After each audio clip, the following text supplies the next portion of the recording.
Hello, all you folks out there in YouTube land. Lord of the Croc Squirrel here today with a special stream and some special guests. Introducing, in no particular order, Mellow Online of the Sentinels of the Store. It feels so weird to be back on this. I don't think we've done this like in years or months at least. Well, we had ourselves a little meeting. Actually, middle of last year. Last April. Was it last April? Has it been that long? Damn. I might be wrong. April, like late spring, early summer. I think last year. Like that. Yeah, it's. if you want to know when that one was, it was Industry Interviews, Mellow Online, and Sentinels of the Store. I'm Sanji Himura. Hello, everyone. All right, it's been even longer since we've seen you, Sanji. Yes, it has. I think the last time to be here. I think the last time we saw you was for Digital Homicide 7. Actually, no, it was later than that. Probably because... Oh, yes, that's right. I did the review the developer Fatfly one. Oh, right. Yeah, that is correct. Yeah, we did that one too. All right. And No Black Thunder, who I don't know if he has a YouTube channel or not, but hey. No, I don't have a YouTube channel. I just post Star Citizen bug videos, and also, you bastard, you stole my GIF. Damn you. Dude. Come for the popcorn, stay for the salt. I'm telling you. But welcome, one and all, to Review the Developer Digital Homicide 8. Salt mining the zombies. Yes, that's right. They've dug themselves out of their graves, and now they're going to decide to be all kinds of salty. It's a never-ending story. All right, so a few people in the chat here, including a fun person that just asked a question. Clorox Corner, that is what this entire live stream is about. Digihom has returned, and we're gonna go over the salt and then give our opinions. We're also gonna have some gameplay, because I really do need to show you guys just what the hell they did and why everybody's so down on them. All right, who else we got in the chat? We've got hey Crypto, hello Crypto. And the Opal Dragon, who is usually here, but this would be his third live stream for the week, and he doesn't generally tend to want to do that. Any other new names? Canis Latacanus. I think that's actually how it's supposed to work. Pita Hot Sauce. To be frank, it's probably not that good, but Pita deserves the ridicule. Yes, they do. Is this the time I start running the what is the difference between Digital Homicide and Blizzard thread? And how many answers can we get? Holy crap. Damn it, Bobby. Also, welcome aboard. We got a few new faces, and we've got a fair number of viewers this time. This is probably the largest number of viewers I've had in a while. So we were kind of hoping we could get some attention here. It looks like we've managed it. So how about the magic of No Black Thunder? Yeah, right. They all came to see No Black Thunder. Yeah, let's start around the table real quick, and you guys can give yourselves a little bit of an intro, a little bit more intro than I gave you. While I get the slaughtering grounds set up. Who wants to go first? I can go first. I'm No Black Thunder. I'm an a-hole. People used to debate about my name. Are there Black Thunders, or is it just a sound? Can you see sounds or not? That's the question. I trust you will give you introduction and leave it on a philosophical question. I'm Mellow. I write for Tech Raptor. I also write for The Startup, which is a Medium publication, and I'm the owner of a esteemed consumer advocacy group called Sentinels of the Store that I've been running for over 3 years now, I think. Yeah, it's been over 3 years. Oh, that's not okay. Okay. All right, so the slaughter guard's gonna be a few minutes here, but we'll get there. I don't know. They seem to have wanted. I don't know about that one, Crypto. They seem to have wanted to sue every fucking buddy else. Let's see. What do we got? Ooh, Sanji, you can give yourself a little intro. NBC Company All right, I am. X. Hold on a second here. NBC Company X asks, do we really need to talk much about this now nothing burger? Well, you know what? We wouldn't be talking about it if they weren't whining. Ooh, Digihub Adventure on Android. Yeah, they've actually got several mobile games that they published recently. And those are actually part of the website. We're going to go over that in some detail. So we will actually be talking about those. And yes, all of those are ad supported. Let's not install those, shall we? Okay. Let me make sure everything else. I was gonna install one of their games from the Google Play Store a while ago. I think they had one game up when they were still under the Digital Homicide name called Hover Tank Attack, but I was turned away from the fact that they wanted to know my location for no reason. Yeah, I wouldn't. So much for privacy. Yeah, no, I wouldn't give those guys. I wouldn't give those guys your location to save my own ass. Mm-hmm. I certainly wouldn't give them my location. Holy crap, that would be terrible. That would be a freaking train That's why wreck. VPNs are for.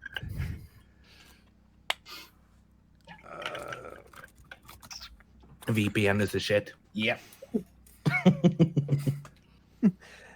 Don't be so mean.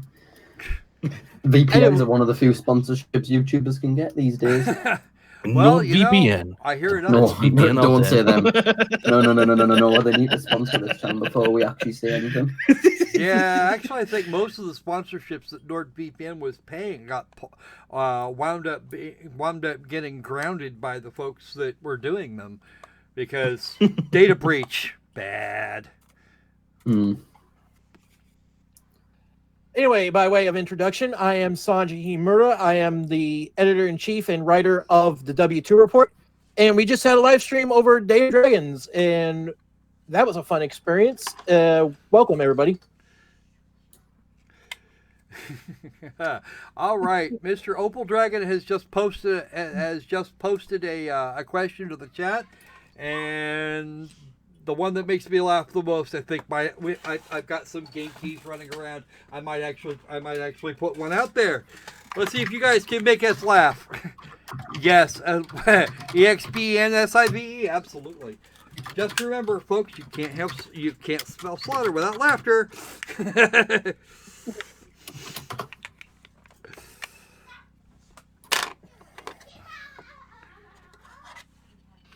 Damn it, Bobby. Yeah, I think you're probably right about that, because if they came after me, I'd counter-sue the shit out of them, too. Screw people. Only problem is countersuits cost money. Lots and lots of money. That's what GoFundMe would be for. 'Cause I'm pretty sure I could get a signal boost if they actually did try and sue me personally. If they tried to sue me by channel name or by, well, it would be more or less the same thing either way. Yeah, GoFundMe would be a thing. Because I'd not only need a defense, I'd have to do a countersuit too. I refuse to represent myself. The average pro se litigants are stupid. It's just wow. Yeah. Wonder if that's a thought- personal dig. The worst thing a lawyer can have is be his own lawyer. He has to be representing himself, and actually, even if you're talking about proper lawyers. All right, this won't be too much longer. So, how many of you folks, chat and panel alike, were expecting Digihub to pull a stunt like this? There's the question. I wasn't expecting it all, personally, at all. I was half expecting it, but not in this way. I was expecting them to resurface, but not like this. Because, I mean, there was that incident that happened like a few months, maybe not even a few months, a couple months after they got pulled from Steam. Their Not In My Crapper game resurfaced on Steam Greenlight temporarily until Valve shut it down again.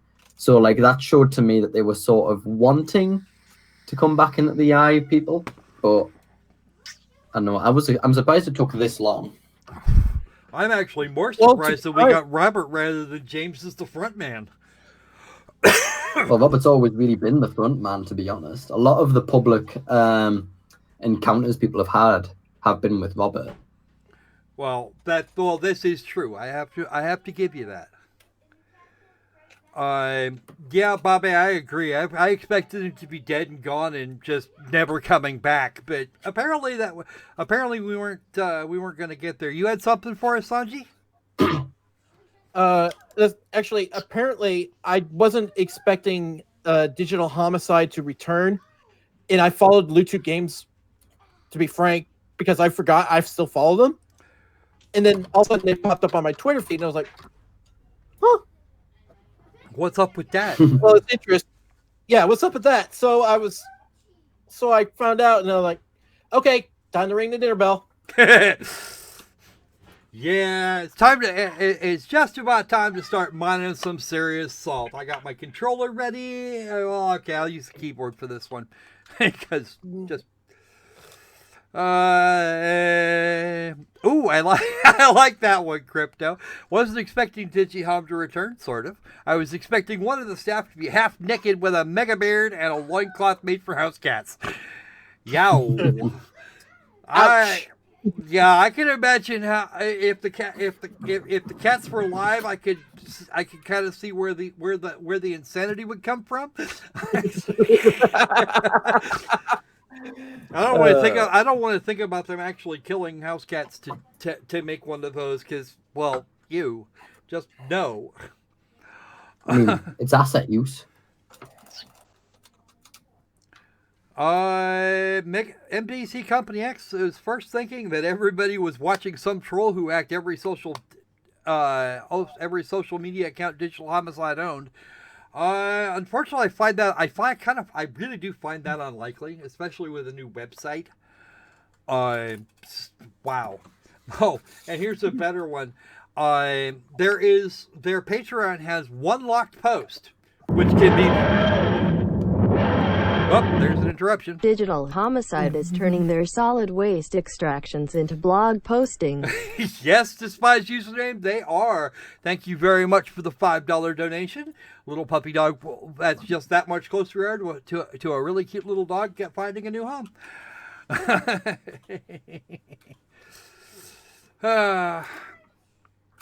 But yeah, just wow. Oh, poor Digihom. Well, no, not poor Digihom. Digihom made a couple. For everybody else. Yeah, pretty much. Yeah. Honestly, Crypto, I find that a very near thing. But as I stated, I believe it was on Twitter, in a response to Jim Sterling of all people. Digihom is the only developer / publisher, both of those in quotation marks. Heavy quotation marks, that could make EA look good, and I've been ragging on.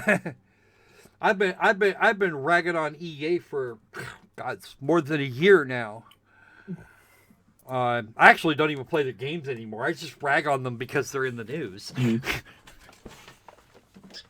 Yeah, like NBC points out, the account for LootToot was inactive for months before the posts on the blog were actually posted up. Like, actually, let me just check real quick. Yeah, so the last post that wasn't related to the blog was on April 3rd, 2018. And then out of nowhere, January 23rd, the first blog post gets posted. So that's over a year, almost 2 years of inactivity. All right, so the Slaughtering Grounds is now available to play. Let's check it out, folks. Just this is the game that started it all. Jim Sterling played it. He yelled about it. Some of the things he was doing were some of the problems he had were fairly easy to work out, and were completely and utterly retarded as far as design choices go. But hey, let's have a look here. I'm just gonna mute the desktop audio. Hey there, audio. Biggles. Good to see you. I'm gonna mute the desktop audio for a second so I have enough time to not blow everybody's ears out. All right. Hey, how you doing, Biggles? Yeah, no, it's because I actually listed that. As the game we were playing. So, since I can only actually list one at a time. Let me just grab the volume mixer here because I don't trust it here. I need just a little bit more here so you guys can hear this. The only track they have for this entire game because it has not changed. All right, let's grab that here. Okay. Bum bum bum bum bum bum bum bum bum bum bum bum bum bum. I'll be honest, I didn't think it was possible, but the screen share has made the game look worse. Actually, no, it's looking quite a bit. It's actually looking, about the same, to be honest. All right. No, but I mean the screen share over Google Hangouts. Oh, Yeah, it's a lower resolution. It's like much lower resolution. yeah, that's actually, believe it or not, that's a stock. You can ask Opal. It's a stock problem that we've always had. Let's see. at Like least it's live. 144p. Okay, I do not have any quote-unquote cash, so let's go. Okay, Yeah. First off, the multiplayer does not work in any functional way. Single player only, folks. Well, the multiplayer, they shut down the servers when the game got pulled from Steam. They didn't even use the Steam servers. Nah, they invented their own. Why Same would- for their Forsaken Uprising and Dungeons of Cragmore. Oh dear. Well, best game out ever. 10 out of 10. That's my review. That's what I'm you pretty sure this game ended up replacing Bad Rats as the popular game to put mean positive reviews on. Yeah, actually it did, and it really only became a thing because Jim Sterling said it should be. Here's the thing, it scares me that you all laugh at that. I'm being deadly serious with that. Oh shit, I'm out of ammo. Out of ammo, haven't seen any. Oh god. Let's see. Copy. I gonna copy and send you guys something, which is way better meme thing to send to your friends these days than that shitty game or any shitty game. It's called the Desktop Goose. I lost. Oops, that is definitely not right. Oh, it took away my. Oh, you bastards! Took away my ammo. I forgot they actually did that. I honestly forgot that was a thing. Fun fact, the zombie models that are used in the game are no longer available for public purchase from the asset store anymore. Well, that's from the. Yeah, I know. And that's because they got used so often. They were popularized by this game. Game over. Yeah. Let me just respawn me, and we'll get on with it. Also note that if you lose all your health, and they've got any overage, it takes it off you. It actually takes it off your next clone, which I find really freaking aggravating. All right, but it was supposed to be aggravating anyway, so. Yeah, unfortunately, time has not been kind to us, and this game has not been improved in any way. It's just as bad now as it was before. The Goose that grabs some. Yeah, I heard about that one. I actually saw it downloadable here recently, and decided I wasn't gonna do that. There's Okay, let me try being a little bit positive to do the game. It seems like you have a good frame rates per second currently. Sure, we'll go with that. We'll go with that. Why not? I mean, I have seen other games that are a lot worse. All Oh, right. there was a floating. Stuttering to hell. Okay, I think everybody's had enough pain for right now. Yeah, that wasn't my best set of run-throughs ever, but you know what? To be honest with you, I think you should try out a career in slaughtering ground speedrunning. yeah, good luck with that too. I used to be, Well, I used to wait, be halfway does okay the game at it. only Yeah, does the game only have one map? There are like Three. there's 3 maps and there's even bosses, but There's 3 bosses, Oh dear. and you can kill them in 2 hits. especially if mode? you have the shotgun. No difficulty. No difficulty. No, No what you see, difficulty. dude, what you see is what you got, really. And Ooh. and if I remember correctly, the transition from map 3 back to map 1 is bugged, so it didn't work about 2/3 of the time. It's like, wow, please, really? The sad So part of it technically, you is can see all the game in 45 minutes. or less, actually. Well, yeah, no, no, it would be there's a timer. 45 minutes because it's based on the timer running out, not when you kill the boss. Oh. Yeah, I exactly. see. Awful. The only selling point the game can sell itself on is 60 FPS gameplay. And it must be said I haven't been following Digital Homicide for quite a while, and last time I have heard about them was just what I have read in the videos people have been making, like Jim Sterling. Almost forgot his name. Damn it. And here I mentioned him just a little while ago. Yeah, I see. Alright. I seen he made a new video about the lawsuits thing and the discussions about like the claims that Digital Homicide / these 2 guys made recently about him. That was an Right. interesting video. Yeah, I saw his thing on the blog, but speaking of the blog, let's get on to that. Here we go, Digital Homicide Uncensored, and I don't seem to have the upper part of this. Oh wait, we still have some stuff here. I wonder, have they ever been censored? They've censored people, if that counts. Well, they have censored people, and presumably that would count. Does that mean they won't censor people on their blog? Should we try? I'll sit. Well, here's the thing. Fun fact: they originally had comments on their blog, but they turned them off. Yeah, that's So it's the not thing. uncensored. So it's not uncensored. It's a scam. Damn it. Knew it. All We're right, going to come back in a couple of days to a new blog post: why Digital Homicide Uncensored is not a scam. and page not found. I'm impressed. Let me grab one of the URLs. Why we removed all our blog posts. All right, what happened to Digital Homicide? That's as good a place to start as any. You don't want to start in the "I'm back who missed me" post?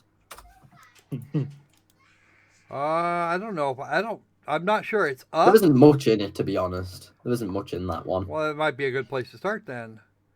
It's literally just a 1-minute read. I can link it to you if you want, if you're having trouble. Oh, I'm not having trouble finding anything. I'm actually just having trouble getting the links to feed into XSplit rather than open like 5 different rather than reopen it 15 times. XSplit is screaming, please, no, don't put me through Well, this again. Don't do that. NBC, funny you should mention that. They are operating the site on a cheap Wix package. Because I was looking into creating a website with Wix, and I had a look at all their packages, and you can pay a certain amount. I can't remember if it's the basic package or the next up package, but there's one package where you can remove all Wix advertising from the site, and they haven't bought that. Because you can still see the Wix Twitter, YouTube, and Facebook page at the bottom, and I think at some parts at the top you can see some like banners saying this site was made with Wix. All right, let me make sure I've got everything all sorted out here correctly. All right, so January the 25th. They say it's going to be a 5-minute read, but I don't think that's actually going to work. It's just update. They just updated it a couple of days ago for us, and I don't think they told us what they're supposed to. This is as far as I know. This is the first blog post that they put up. No, they put one up before it. That was the one I was telling you about. It was "I'm back who missed me," but that was literally just a 1-minute read. I'm not seeing it on the. I'm not seeing it, so. I thought I sent a link to you. One sec. Yeah, if you I'll want to see read that. through it, then I can send it to you. But there is too much in it, to be honest. An improvement for what? Ninja? Yeah, no, the digital homicide. What was the digital homicide.ninja was their last URL. So what happened to digital homicide? Here, okay, DH Uncensored. Your name is Robert. We already know that.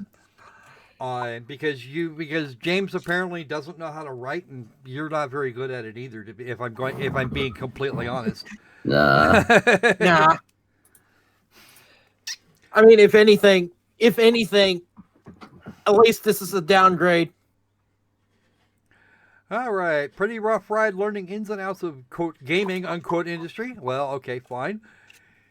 What's the point in that? Unless he's Season- admitting himself that he didn't make games. Or that gaming is actually an industry, because I know a lot of people would. There's a lot of people that work in there that Yeah. technically we're all part of the gaming industry. Tough challenge to set the record straight is a part-time endeavor, while countless individuals are misinforming the public as their full-time job. He's talking about folks like myself, Sid Alpha, Jim Sterling, the whole works. Mind you, I will refer you to the first digital homicide stream that I did. It was actually covering the original lawsuit. If someone can hunt down a link for that, that'd be great. There's also, and then the most recent one we did before this one, which was a 4.5 hour monster sausage, talking about the second lawsuit. Monster sausage, what a description. The first thing I was thinking about was the movie Sausage Party. Well, certainly Someone needs to make that. It sounds like a digital homicide game. Monster sausage. Yeah, you're right. My phrasing was probably fairly poor. That I really shouldn't give them ideas, especially not after E sub LT, the extra large testicle, which we will not be playing today. Wow, just freaking wow. What if we get them to make a game called Sausage Party? They could be sued in oblivion from the guys who made the movie The Sausage Party. Here's an idea. Ooh. Inception. This isn't meant to, here we go. From the Robert DeGain. This isn't meant to sway opinion one way or the other. I call bullshit. That is bullshit in the extreme. I mean, people the fact tend that to the make up comments their are turned off. Yeah, no, right? People tend to make up their own minds and seek out a narrative that agrees with what they already believe. This is not untrue, but I find the overwhelming majority of people will at least attempt to seek out both sides of an issue before they do silly things.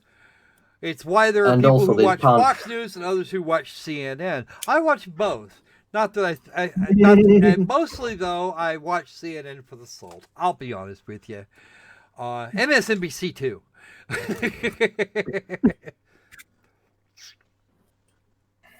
See, NBC, digital suicide. Yeah. NBC. Yeah, it's really just a poke at who still remembers the entire story. I remember the entire story. Everybody, I'm pretty sure everybody in this room on the panel remembers the entire story because we all lived it. Mm-hmm. Wow. Let's see. Was digital homicide an asset flipper? Ooh. How about Yes. Okay. Yes. Next point. What-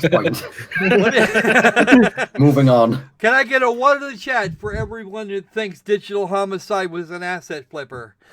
Here's the thing. Robert could have saved himself so much time on writing if he just wrote yes in that section. Contrary to massive amounts of articles and videos on the topic, I never took a complete project and published it under digital homicide like it was my game. This is almost true. However, there's more to asset flipping than that, and you're going to tell us next that Jim Sterling doesn't know what he's talking about when he talks about asset flippers. He actually coined the term, Robert, and your brother James too, to describe you. Yeah, I'm pretty sure Jim Sterling invented acid flip. That's word what and I the just. meaning. That's what I just said. He Yeah, coined that term to describe James and Robert and what they did. They threw a bunch of random assets into a map, grabbed some more assets to make characters out of, and then just let it go out into the wild. However, this was not the worst of their crimes. This is in the Slaughtering Grounds. This is actually almost the least. When you actually look at the Slaughtering Grounds, it's one of the ones they put the most effort into. I mean, let's not talk about Arcane Kingdoms or Wyatt. No, we're gonna talk about Wyatt Derp in a little while because I'm pretty sure I have those. We don't talk about those either. Where they couldn't even spell extraordinaire, right?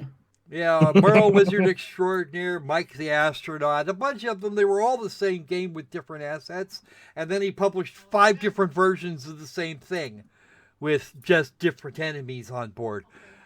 That's like 35 or 40 of their games out of a grand total of 60 or 70. Thousands of hours of development went into the games. More like thousands of hours looking for the things, looking for assets that you could buy to make the games kind of almost look different. Or in the case of Wyatt Derp and Arcane Kingdoms, the 15 or 20 minutes it took to move the camera. Yeah. Deadly Profits was another one that they actually seemed to have put some effort into. And what was that other one that we had? What was the other one they had that was the MMO Dungeons style? of Cragmore. Oh yeah, Dungeons of Cragmore. We actually thought that was probably their best one. Yeah, but it still wasn't good. It's recycling. You think Digihome is made up of wank puppets? That's just all. Each hallway section, let's see. Deadly Profits generates an entire 3D dungeon system using only a single cube as its foundation. I don't think that. I don't believe that. Actually, no, I'm not buying that. Every hallway section uses 4 cubes, rotated position, blah blah blah. I'd have to decompile it. I don't think I'm allowed to. I think Steam looks very looks very dimly on such things. The entire dungeon is a randomized roguelike experience written by me. Well, okay, that might be. I doubt it, but it might be. I don't Objection, have... argumentative. Yeah. There you go. Did Digital Homicide sue Jim Sterling? Technically, his answer here is correct. And that's because Digital Homicide as an LLC was required to get a lawyer before it could sue Jim Sterling. James Romine could operate pro se. And that is why Digital Homicide didn't do it directly. The problem with that, though, is that James tried to sue Jim for complaints pertaining to the LLC, which was one of the reasons why the judge didn't really look favorably on the lawsuit, because Jim's lawyer basically said, hey, this guy's trying to sue him for damages to a company, and this guy's filing pro se without a lawyer. If you want to sue as part of an LLC, he'll have to have brought Robert into the lawsuit and sue as Digital Homicide rather than just James Romine. Well, didn't they try to sue as Digital Homicide first, and then they switched, and then? Well, no, it says they tried. From Okay. what I've heard, they tried to file, but they did so without a lawyer, and it was rejected before they could even get the filing finished. Yeah, but because as I said, I recently watched Jim Sterling on it, and he said like, oh, okay, they wanted to file a lawsuit, but they weren't allowed because they had to have a lawyer, so he had to do it privately, like under his private name. They first tried to file it under Digital Homicide before it was Robert who filed it. I don't think that. Well, Robert didn't file it; it was James. James, I think the whole process of it was they wanted to sue him, but they knew that they couldn't afford a lawyer. So they didn't even bother with the filings in the first place. Because I know that Robert was originally fully on board for the lawsuit. Yeah, But- I'm pretty sure Jim Sterling so recently said in one of the last videos that they tried to file it as digital homicide first, and then got told they need a lawyer if they want to file it as digital homicide, in which they switched out it to make it a personal lawsuit, which then still was digital homicide, which then got thrown out. Okay, I don't really remember that. Well, actually, that was actually found information after they crashed and burned. You know, they dug right, their own okay. graves and they filled it in themselves. Here's the and here is actually what Robert had to say about it. This isn't to say I didn't agree with him. I did. I just wasn't listed in the lawsuit. Well, fine, Robert. That's still your ass. Now, this here we have. Notice we've got the hovering here on the false accusation of theft. This is, in fact, and I can't actually switch things around at the moment. Or maybe I can. No, I can't. It just links to the article. Why was Jim Sterling sued? We'll be going over that later anyway. Yeah, the false accusation of theft. Their evidence in this case was the modified. Was the modified article, not the original. Hey, Richard, how you doing? How's the slopes today, dude? All right. Nice to see you here, Richard. Hope you're keeping well. Actually, the false accusation of theft was pointed out by several people, as well as the modified as well as the modification that was made to it was made very nearly in line, right near where the change was made. This is Jim Sterling actually being ethical,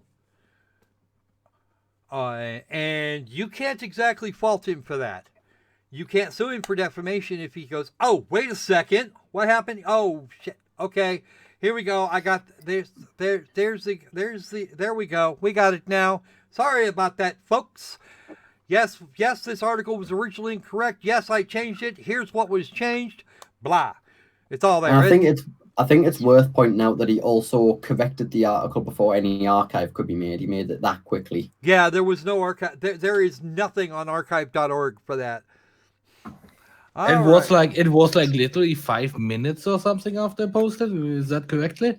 I think 30 minutes. Oh, 30 minutes. It was extreme quickly. To say it like that. The article got corrected by Jim Sterling. Did it in 10 seconds. Whoops. Let me do this here real quick.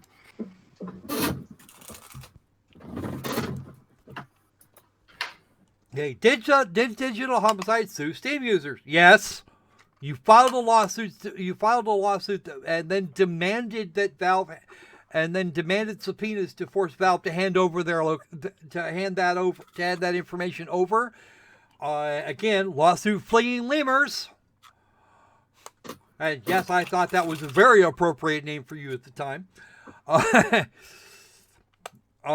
This is a blatant misrepresentation of the truth. No, it is not. You definitely did this. I spent 4.5 hours. I spent 4 hours or so in here with a bunch of other people yelling about it. Wow, dude.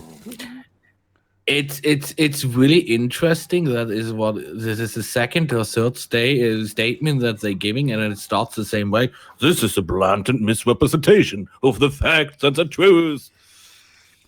Like they say the same thing on all points they make. You notice that? Like, yeah, it's because they don't have anything meaningful to say, really. Why would I? Yeah, exactly. Why would they? I mean, they think they do. They wouldn't have made this blog if they think they did.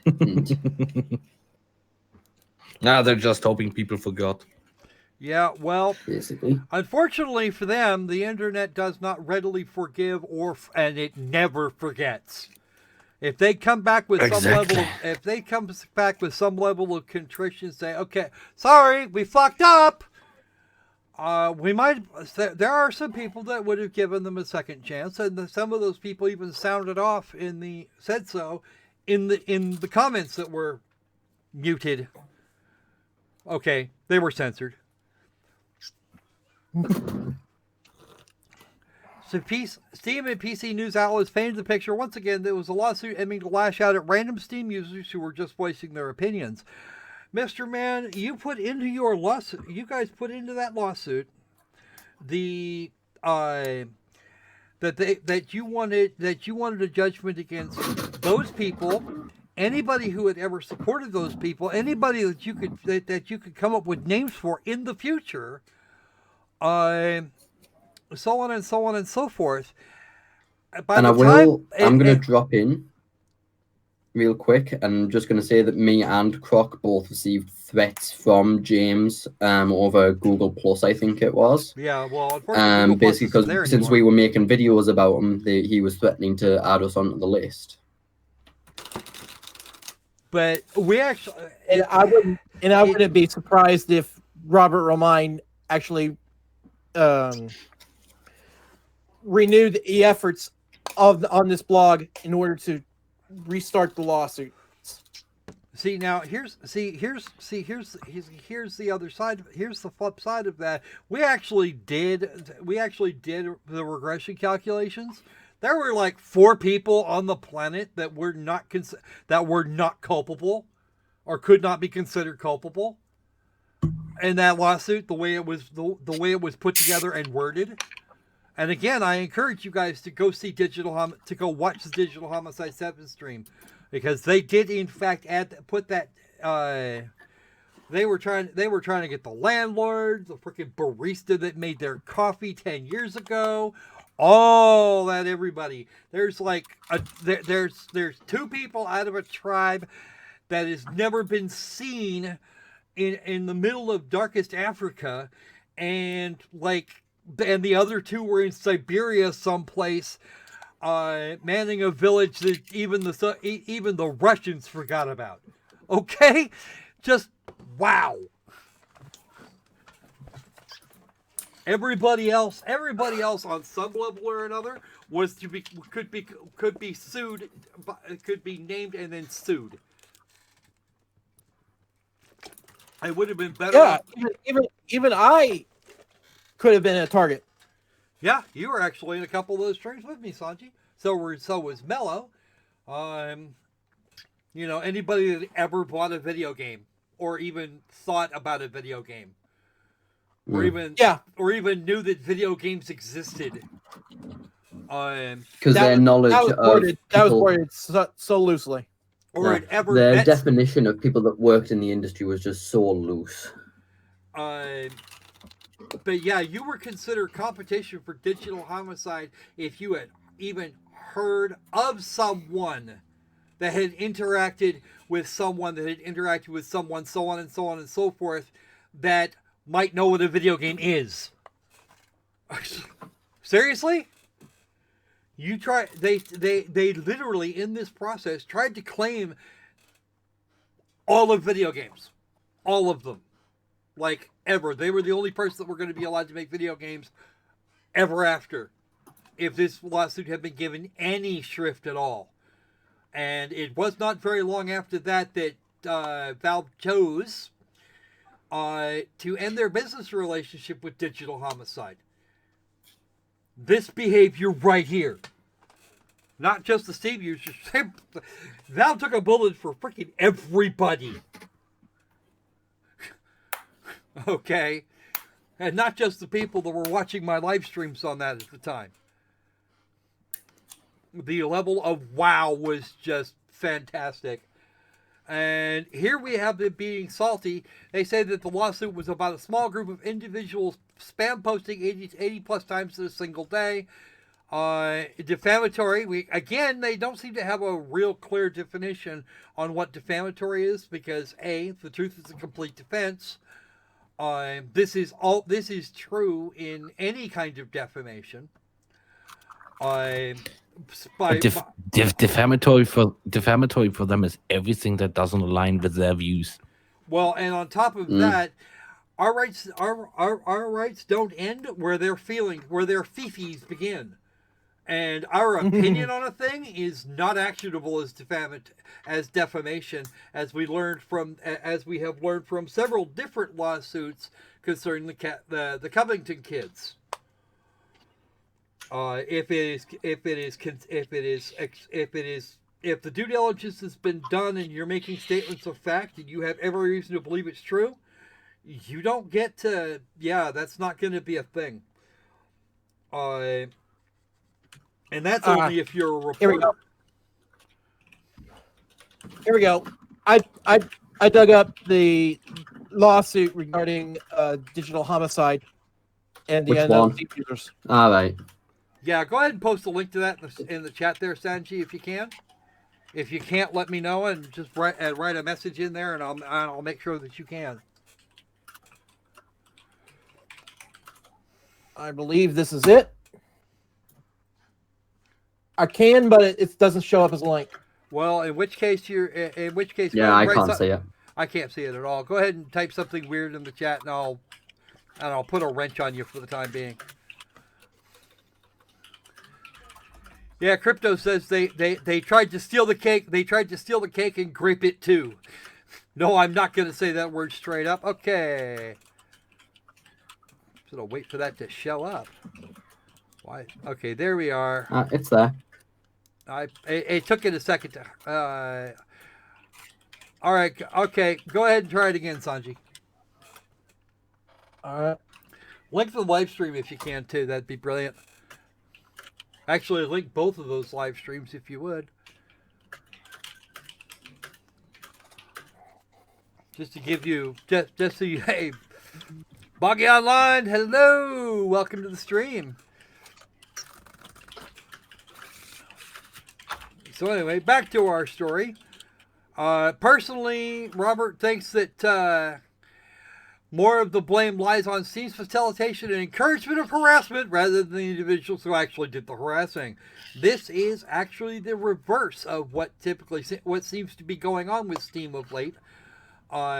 Yes, they're okay with the idea of free speech, but if they think that it seems to me that shit disappears when they think somebody's actually being harassed. And there's a report feature on every post. There's a little button you can use to flag it. And if they think they're being harassing people, get banned for that shit. Also not to ignore the Steam feature where when suddenly somebody starts to mass downvote something, they flag all the votes and hide them actually, unless you enable something special. So no, Steam is not facilitating, but they are actually protecting against the review bombing, especially. Mm-hmm. So unless you're getting a review bomb, that means if everybody over all the time agrees, yeah, then there must be something to this. Okay, easy example here. Okay, wasn't Jim Sterling the only reason anyone even knew about digital homicide? Well, potentially no, but digital homicide definitely blew up after that. And yeah, I mean, I heard about digital homicide through Jim Sterling. So did I. I heard it from Mellow Online. Oh, thanks. Okay, and here is a violation of Steam's rules. The grand total launch revenue was $1,000. Not supposed to give those numbers. There's actually rules about that. And, do they really care about that now? That probably not now, but Steam could nail them for it if they wanted to. He ran promotions that handing out games for free that would generate hundreds of thousands of 100,000 visits or more. Keys for votes. But That's he actually admits that Dungeons & Cragmore was his best game. And I agree. Good. I agree. It was his best. It was their best game in terms of, and not just in terms of actual monies out or monies in, but in terms of actual function. It worked mostly.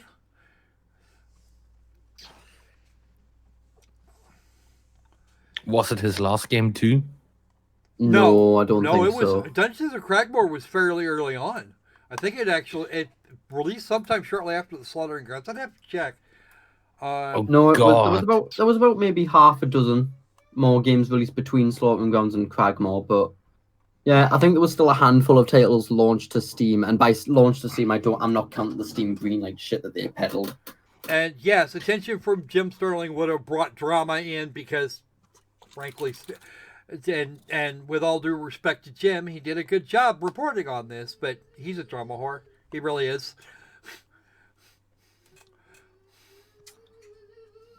The thing is, I don't really think that it's a drama whore problem. I think it's just that those kinds of stories will just naturally attract that kind of audience.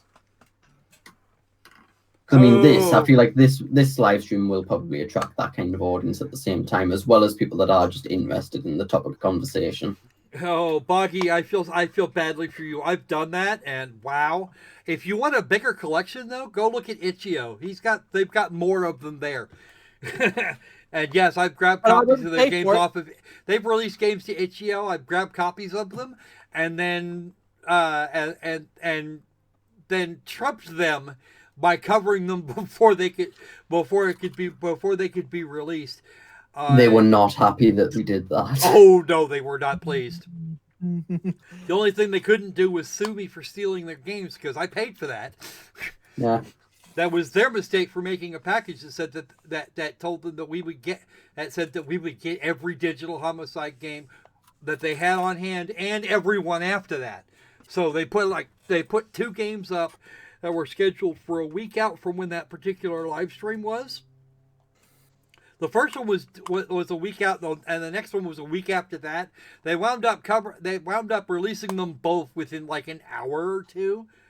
I think that they might have actually released it before the stream ended. But yeah, we were on top of that. Well, no. One thing I remember, because that was the first stream that I was on with you. They released them on Itch.io, and at the start of the stream, I'm not going to claim any responsibility for this, or I'm not going to say that Croc's the one that was responsible for this happening either. It might just be an internal business decision they made. But at the start of the stream, the games were not set to release until 2 weeks in the future. When we finished that live stream, the release date was pushed to the next day. And most likely an error by them. I don't think so, because I am aware that at least one of them watched the live stream. Yeah, they did watch the live stream, definitely, because they made reference to it at one point. Yep, they did. And I'd be willing to bet that they were more interested in getting ahead of any damage that live stream could have done. Yeah, that's exactly what it was. Because, I mean, the live streams themselves, they weren't exactly getting thousands of views of anything, but it was like the only video at the time that was done on those games, and they automatically, as a result, appeared at the top when you YouTubed like Krog Wars or Starship Nova Strike, because obviously this was the time when Stern was being sued. He couldn't say anything. Yeah, Sid Alpha, he was pretty small at the time. Here we go. Here's what I was after. As a group, all members of Digital Homicide's poop game / trashware are in conspiracy to perform harassment against the developers. And that includes me and Croc, because we're moderators there. Yes, we are. We are. That community on Steam has not seen any action in a long ass time, and we're still moderators there. I know I certainly didn't resign my post, so. I'm still a moderator. For the record. So here is the modification here at the end. That they came up with a couple days ago. He said he'll be doing an entire article dedicated to Steam's monopoly and its abuse of its market position and how it damages not just developers but customers' wallets. Yeah, no, our wallets were actually saved to a large degree. Because I think I gave $2 for copies of all of your freaking games, like all of them. Everything you've ever released on Itch.io and everything you will release on Itch.io. All right, what's coming? Blah blah blah. Oh, you can go to Digital Homicide Uncensored /PC Games, and it'll push you over to the Itch.io to their Itch.io page, so you can download them for free if you want to. No, they're not free anymore. Not free anymore. They put a paywall on them. Oh, did they change that? I'm impressed. Yeah, there's like a handful that's still free, but the majority bulk of them are paid. Slaughtering Grounds is $5. Damn. I think when I bought, yeah, no, $5, forget it. And then Yeah, everything this else guy is if like you one. want. No, Deadly Profits is 3, and then everything else is like $1. $1 is too much. I'm gonna be honest with you. You get it down into the penny range, and some people might actually think about it. Not very many of them, though. That's still, you're talking about a fair chunk of change. You're actually talking about a pretty fair chunk of change, even if you. Nope, that's the wrong picture. There you go. All right. Shows his porn. Sadly, I own Deadly Profits. Yeah, I know. All right, let's find the next. While I'm gonna hunt this next one down, we're gonna show you. Next up, we've got another game for guys. That's the most recent one. Actually, this is the one they see why? You well know why Jim Sterling was sued. So we're probably I may actually skip that one. But basically, because I'm thinking, just in case anyone doesn't know much of the context, Jim published an article. I don't remember what the subject was. It was about digital homicide. And he basically said in the original version of the article that he believed that there was a piece of artwork used for Galactic Hitman, which was one of their games, that they'd taken from Shutterstock, like the original art from the Slaughtering Grounds was. Turns out that you could actually pay legitimately for that artwork to be used in a commercial license. It was actually DeviantArt. DeviantArt, right, not Shutterstock, And right, yeah, DeviantArt it was taken from, and they bought it from Shutterstock. Yeah. Right. And then he corrected the article, and they were trying to say that was negligence. That was like the biggest claim they tried to push. Yeah, that in fact was that was in fact their big claim. All right. So here is another one of their more retarded ones. Although I'm going to do a very briefy screen share here because you got to see this. Let me grab a smart selection here. I just see Sanji pull the surprised expression and then mute his mic. As you said, I'm going to share something on the screen share. This is the header art on the library page for Temper Tantrum. Assuming that it'll even come up. Doesn't look like it wants to. Fine. It's nice and black. Yeah, I know, right? No. Hold on a second. Now you're censoring the GIF. Damn it. Yeah. God's sake, Crockett. It's meant to be digital homicide uncensored. Oh, wait, no, I see what you mean. I've just looked at it in my library. Seriously, guys. Okay. If you have a copy of Temper Tantrum, now might be the time to check that shit out. Give me a second here. Let me grab it. Is it on any of their other games?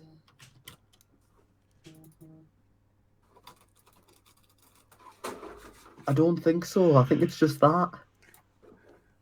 Pretty sure it is, actually. Let me just... Oh my god. That's insane. I have no idea why they decided they were going to do that. Don't tell anybody. Don't tell anybody. Don't say anything, Mello, because I know you found it. How? What? No. Okay, folks. No spoilers. If you have a copy of Temper Tantrum, no spoilers. There it is. Ha. That is. There it is.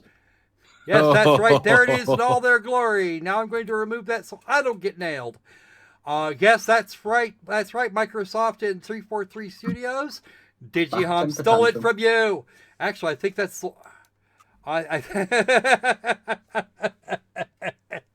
How did that get in? It even says Halo 4 still. Oh god.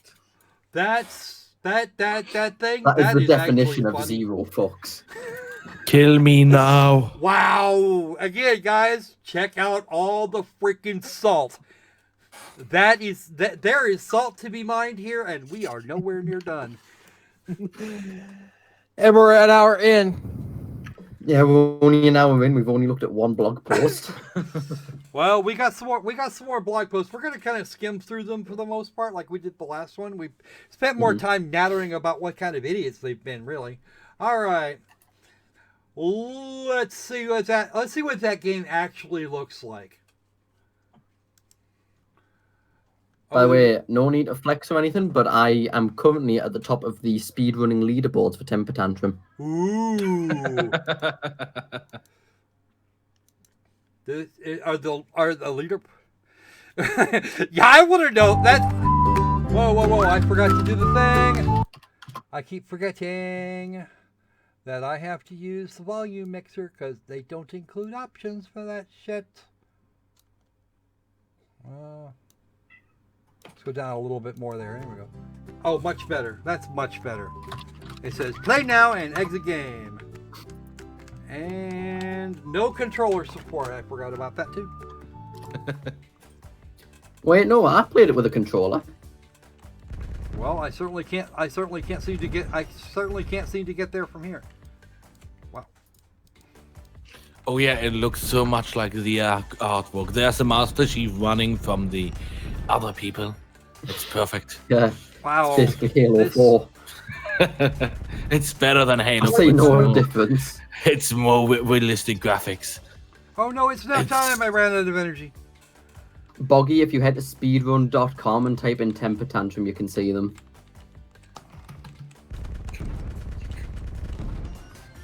Destroy everything.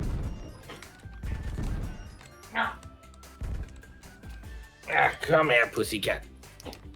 I thought you were going to say something else there. Oh no, I have a little kitty cat that's wanting attention apparently. Hey, pussycat, say hello. She doesn't want to say hello. Apparently, I need a She's scared. Apparently, I'm going to need a treat to deal with that. To deal with that freaking monster over there. That is the. I love Nap time. I Okay. love this game. It's the best kids game ever. It shows them how exactly to react when they get Oh wait. a little bit older. That's better. Yeah, I was just saying that, NBC. Just break all the shit. That's all you gotta do.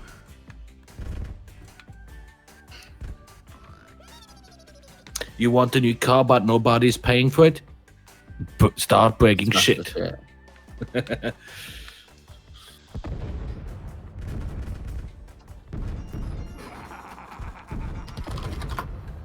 So how many levels has this game? At 3 least 2. There's on 3. repeat. Oh God! Again with that? Yeah, I thought 3 we on already repeat. had that. I thought we already had that conversation with the slaughtering grounds.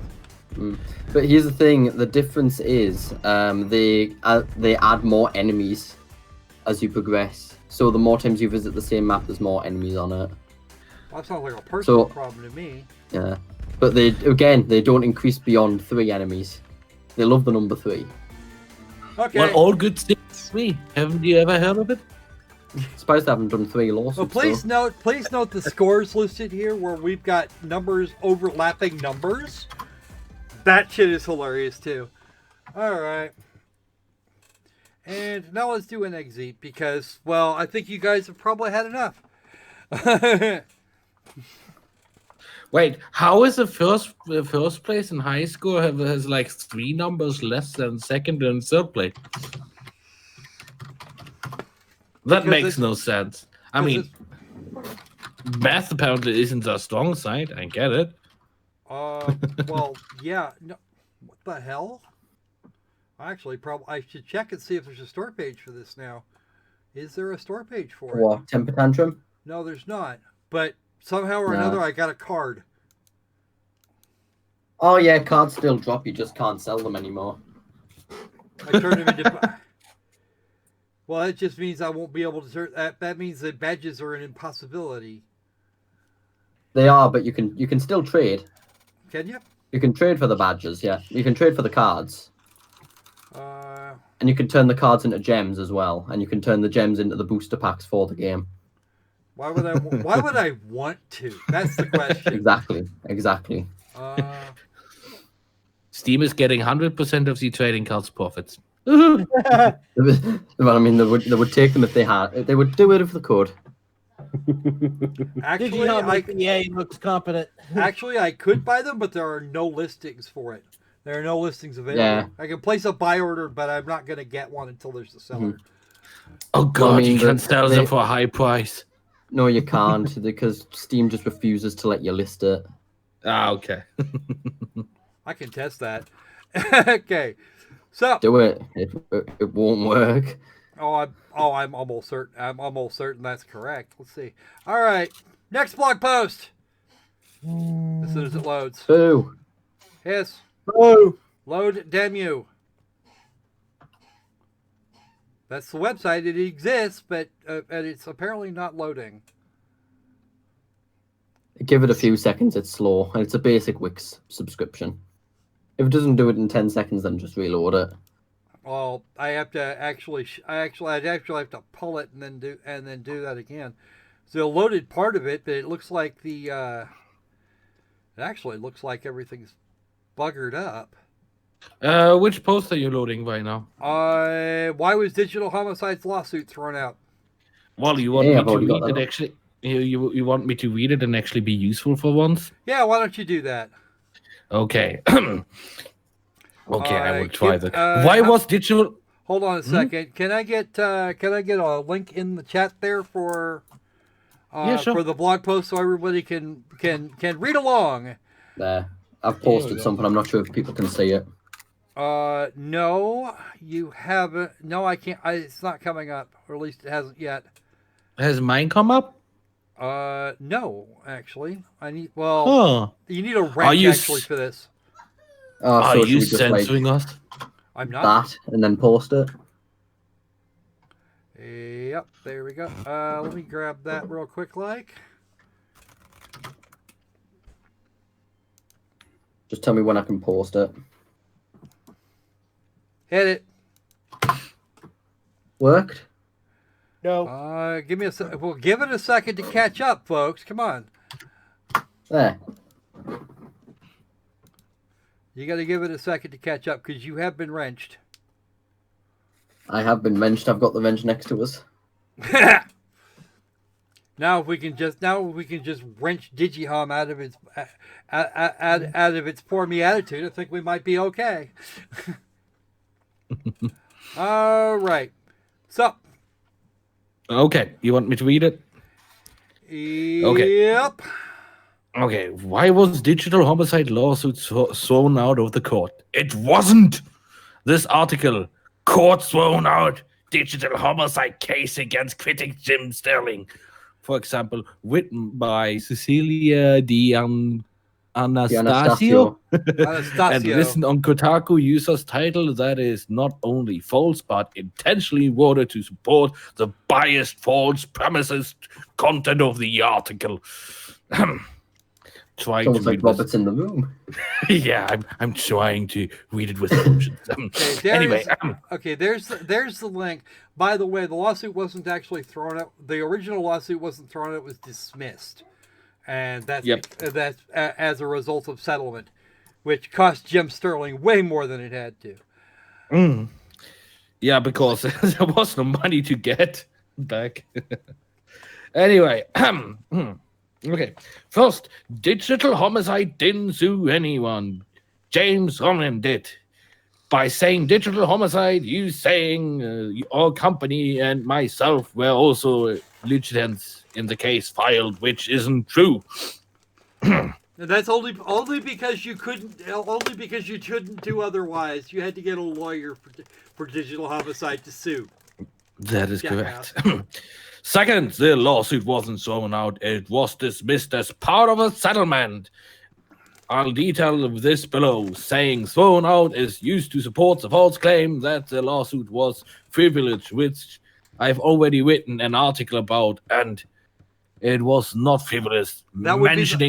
That That would be our first. That in fact would have been our first article for the day. So, mentioning critic Jim Sterling once again in just meant to support the false premise of the article. Content that the lawsuit is about silencing criticism, so the reader will be outraged and want to support the crusade against free speech violation. yeah, actually, comments like a lot of comments. I would not be surprised if they hadn't already tried that. Not that it works, but I wouldn't be surprised if they'd already tried it. Well, let's be realistic. The lawsuit was bullshit, and it would have been thrown out anyway if it would have gotten anywhere in the system. I think they were actually in the process of a motion to dismiss when the settlement came up. Yeah. But they had a lot more to talk about than just that. I'm telling you right now. To explain the issue a little bit, since they didn't use a lawyer, they really didn't have any lawyers' fees, which meant they could just drag out the case as long as possible, basically making Jim Sterling pay more money for his lawyer because he actually used a lawyer. Which is most likely the reason, if I'm understanding why, that's why Jim Sterling actually did go to a settlement with them in the first place.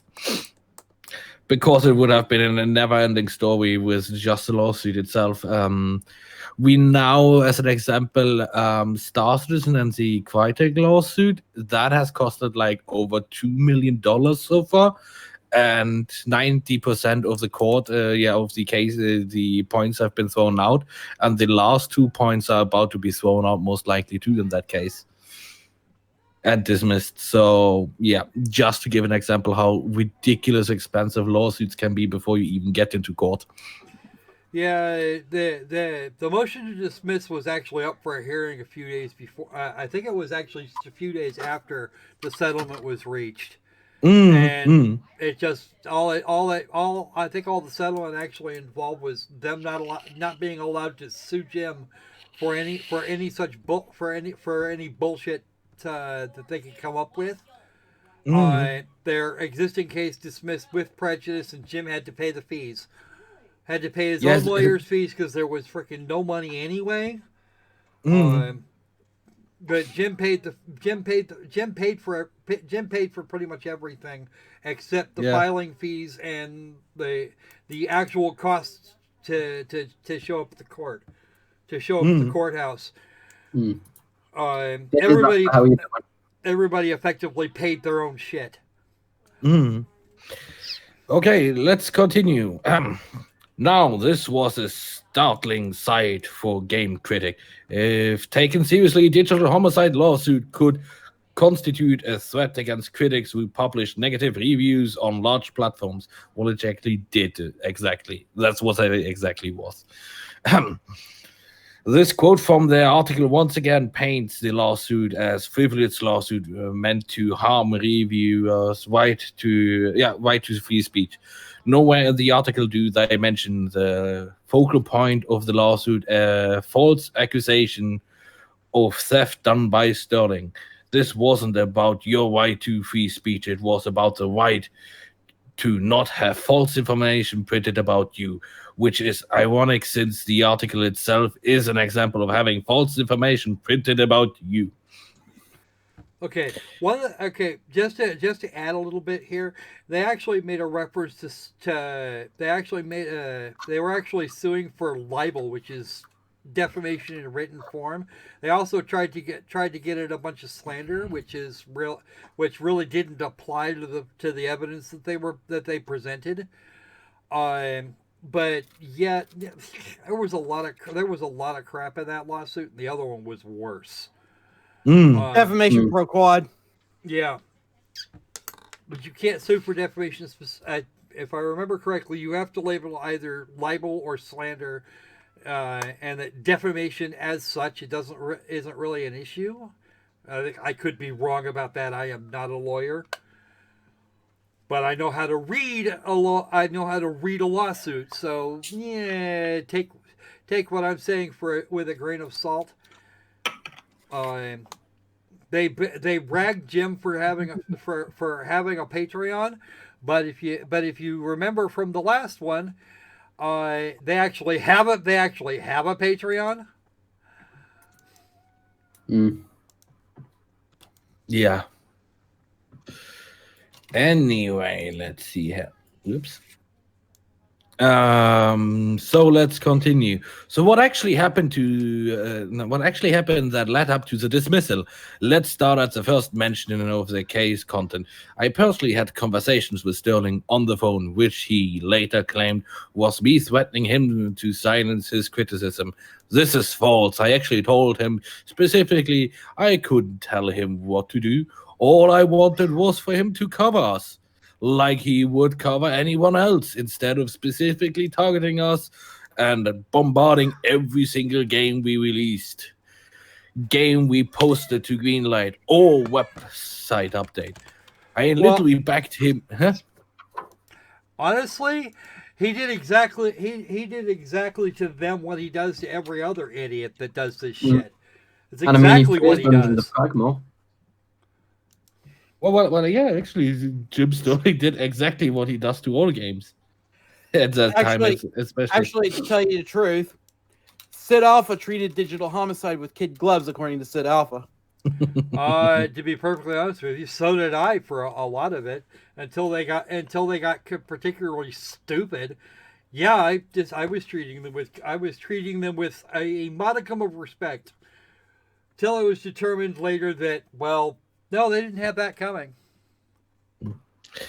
Okay, let's continue. I literally backed him to just be cool, my exact words, and was met with his normal arrogant compunginess.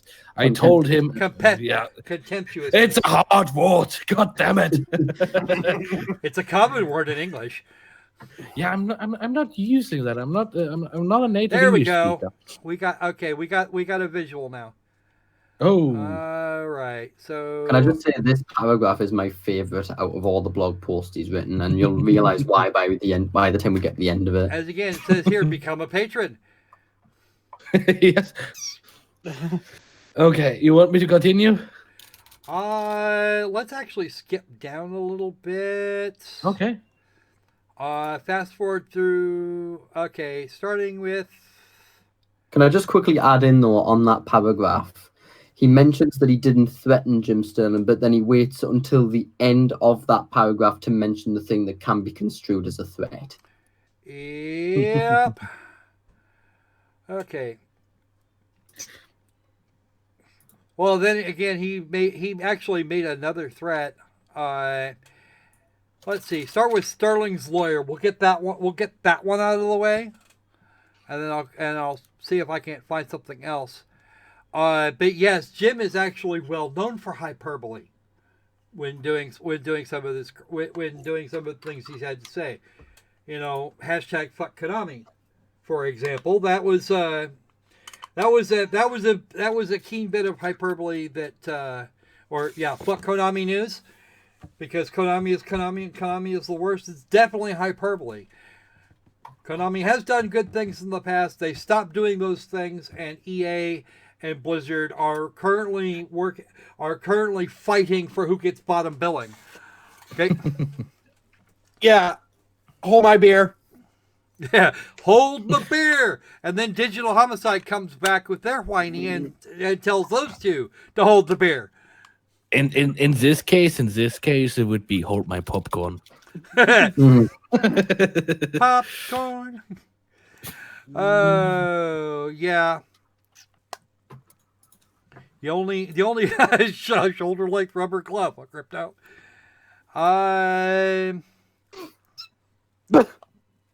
Zaxter. Apparently Zaxter's just wandered in. Hey Zaxter, how you doing? Not even about the money. I just hope for more reviews on the games at this point. Yeah, that now Zaxter has done a bunch of this. Especially $20 million lawsuit filed against you any day. Yeah, no.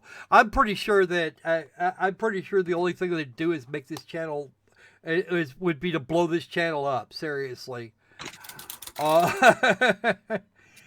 Because that would result in a GoFundMe and a whole bunch of coverage from pretty much everybody. If they want to sue me, they are welcome to try it. I am perfectly willing to give them everything they need to serve me properly, and then we'll go from there. Same here. By the way, folks, if any of you is unfamiliar with Zaxter's games, please go check it out. Zaxter, I think it's actually Zaxter Games on Steam. So go check it out. It'll be fun. Some of those things, some of them are good, some of them not so much, and every one of them has significant differences. Unlike the games I'm going to show you here, unlike the two games I'm going to show you here in just a couple of minutes. I played a really good game, puzzle game from a small-time creator, which is, what's called again? Rethink Evolved. Yes. Yes, I know that developer. I know. Not only do I know that developer, I've covered his games and I have actually purchased all of them. Mm. I haven't purchased all of them. Rethink, it's Evolved, Rethink 2, and it's Evolved edition. There's a scurrilous rumor running around there that there's a Rethink 3 in production, but I'm waiting. I won't confirm or deny that. I think they actually said it though. There is, and it's released. Oh, it hasn't been released. Damn it! They forgot to tell me. It was released in August. Those bastards! I got it. Oh, how much do they want for it? £5.39 on sale. So that's like what, $6? About seven-ish, $7.50, $1.32 or so for a pound right now, give or take a little bit, something and like rising. that, yeah. So who knows? It's probably not going to be too bad.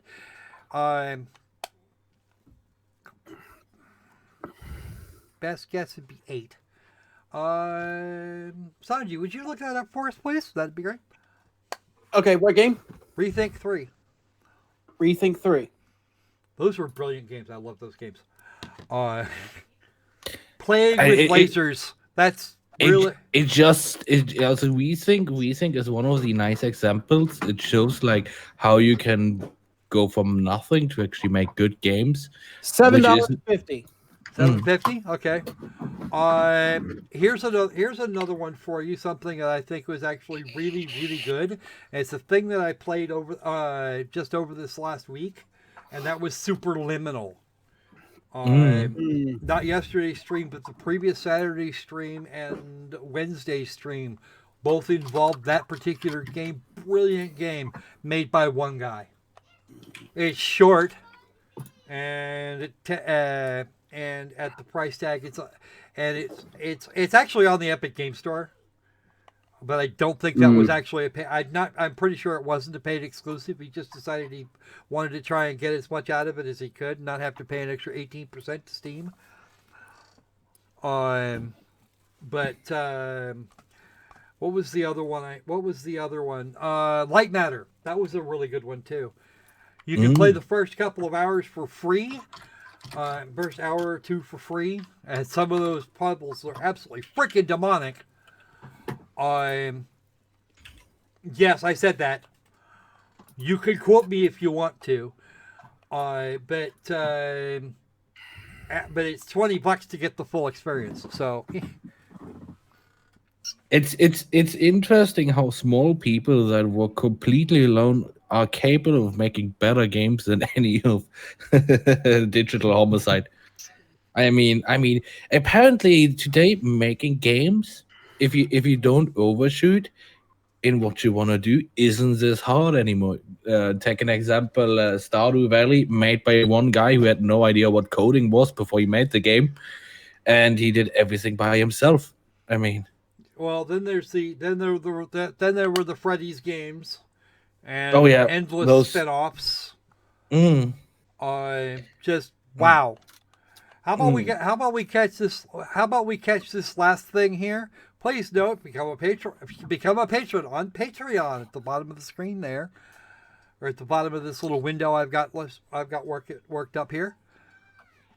I would never support something that's horrible like that. Let me click on it. I wonder if they have any Patreons. They don't.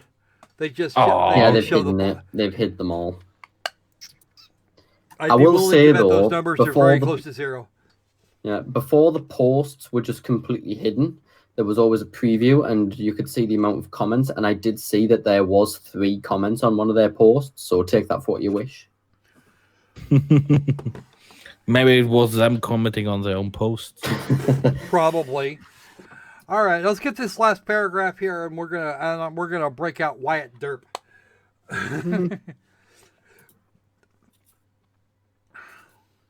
And actually, Wyatt Derp is not 1 but 2 games. You got that last paragraph for me, Thunder? Yeah, sure. You want me to read the last paragraph? The very last long one, paragraph the short there. One? The short one. Oh, the short one. This wasn't the case of critic defending his free speech. This was the case of someone getting away with defamation, and an example of how irresponsible media outlets can interfere to such a degree that justice becomes unobtainable. And I still want to know what they think would have been just. $20 million would not have been just, especially But $20 billion. in $20 million intervals. Yeah, I know, right? If Robert was any smart, if James and Robert were any smart, they would have sued in state court, got it remanded to federal court. And that still wouldn't have. It still, but based on the way that thing was written, it still wouldn't have worked. No. Unlike, say, Nintendo America versus ROM Universe, to which No Friendo is actually demanding some $860 billion in itemized damages.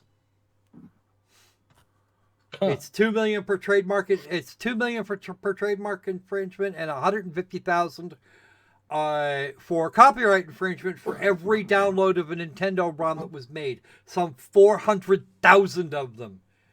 And that's before punitive damages. So you guys can do the math. $860 billion. That's a lot. I doubt they'll get it, but that's still a lot of freaking money. I mean, if money does grow on trees, maybe that day they might get it. Yeah, counterfeiting. So that guy would have to counterfeit cash, and he was sued as an individual, not as the website. They also want the websites.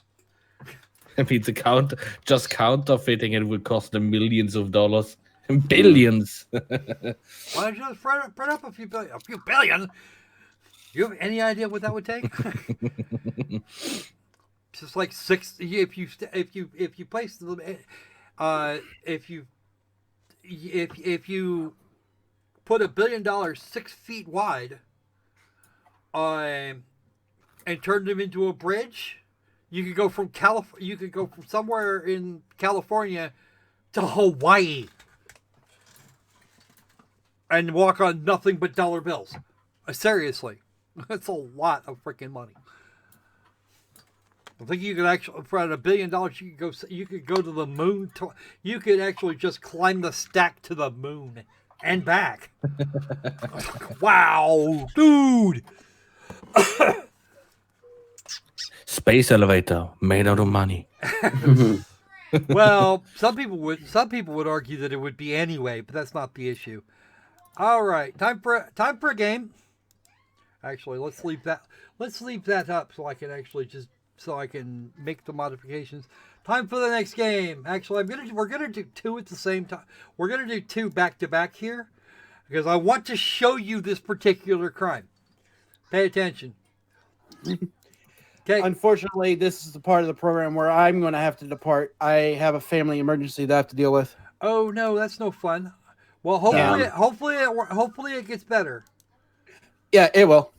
Hopefully, this is not going to be some kind of a permanent problem. All right, made with good luck. Andy. All right, thank you. Made with you? Does that mean it was made playing with the free version. I didn't even pay the license for Please note that there was no title screen, and that keeps going loud. Yeah. Hold on a second. This is what I get for not paying attention originally. This game's crashed or something. No, the game is not crashed. I had to switch off its window. Oh dear. And this is Wyatt Derp, the original, isn't it? Not Yes, the this is the sequel. original Wyatt Derp, not the second edition. I personally, I think that Wyatt Derp 1 is infinitely better than Wyatt Derp 2. I agree. Mm. But I want to show you. I made a claim a little while ago about this particular game.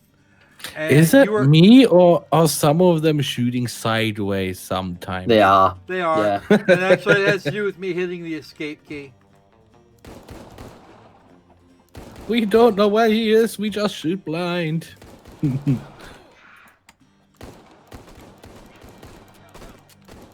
You can actually lock these. You can actually lock these bad boys up if you hit the. This is a problem we have with Krog Wars too. We had a similar Yeah, problem because with they used Krog the same Wars. template. Yes, they did. Only they used a vertical 3D template this time as opposed to horizontal, as opposed to a top-down. Seems like a Duck season was even more complicated game than this one. Are you talking about Duck Hunt for the NES? It was. Yeah. Because it actually had to take pictures of the screen to make it work. Yeah, not only that, but I actually had to put a walk in to make the duck fly around. Ducks fly around. Please note there was no title screen here.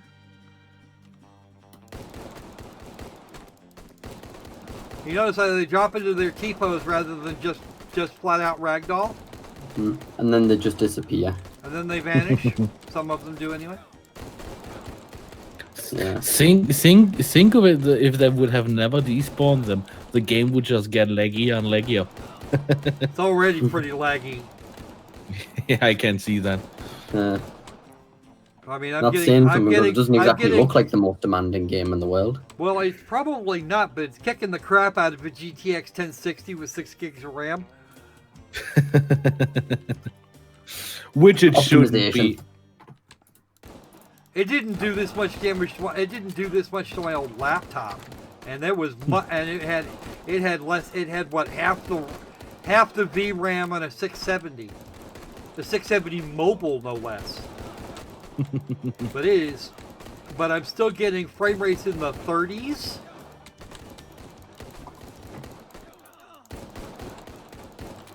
And this is actually getting painful. Oh, good. I can do this. It was getting painful the minute you started it up. Well, no, I'm actually talking about my freaking hands. Oh, Yeah, right. yeah, Oh, wow. yeah. I mean, what I'm thinking, are you sure you want to continue playing this game? Because each time you click, you get one click less out of your mouse. Are you want to waste your mouse for that? Actually, the mouse is newish, so it's really not going to be that bad. Yeah, but that I mean, means it's going to run out eventually, won't it? Yeah. You really want to waste it on this? There's a warranty. Oh shit! I have to Alt F4 this because I don't have my mouse. That reminds me, by the way, of the time that I bought Razer mice and I had to No. switch them out every 3 Please months. don't do that. Please don't do that. Oh, Hmm? God, no, really, don't. Please don't do that. There we go. Okay, no, I got it. Okay, I thought it had actually started. I thought the game had actually restarted itself. Yes, guys, I had to crash the game. And let me go ahead and mute the Amazing. audio here so that our headphone users don't get hammered. Because that shit. We are now going to fire up Wyatt Derp 2, and I want you guys in the chat to have to get a close look at this game here and the way it's actually put together. And yeah, Temtem beat them to.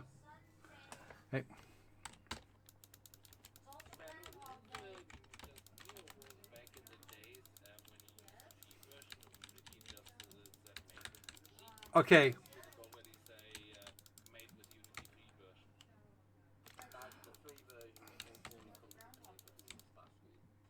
Okay. Now, have a look. Now, pay attention here when this round actually ends.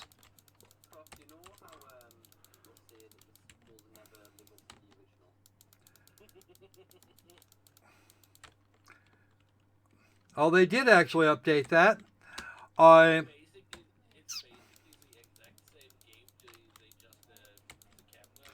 That's exactly what they did.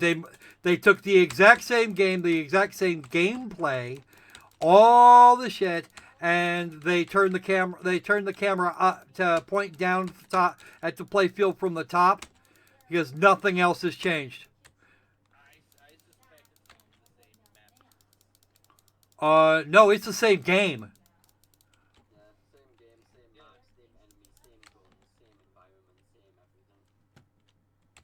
See, here we are in round 3, where we have the same skeletons, and this is thousands of hours for each game.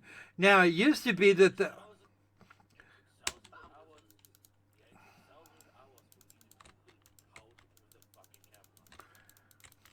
not like they don't actually have a tutorial that tells you. And if you know how to use a mouse, you will actually already know this.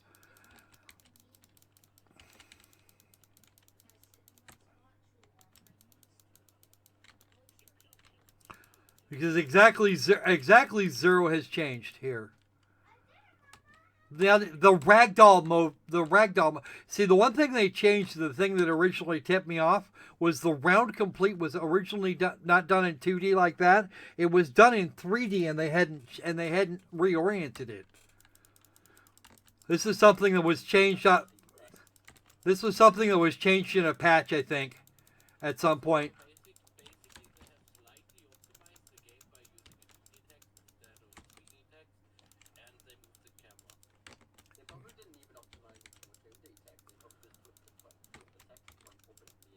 Well, I actually had provided it as evidence that it was the same damn game.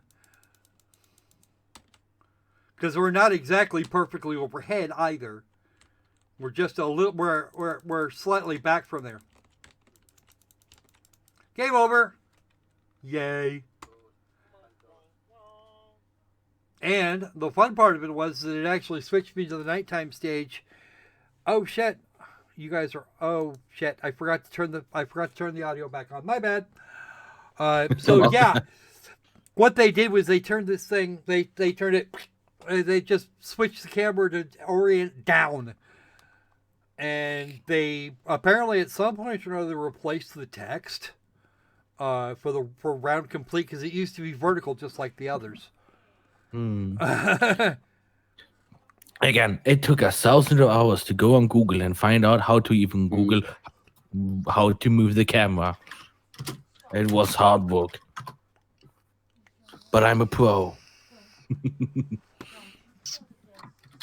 Well, if somebody is shot, they usually just fall down flat. T-pose is not going to be a thing.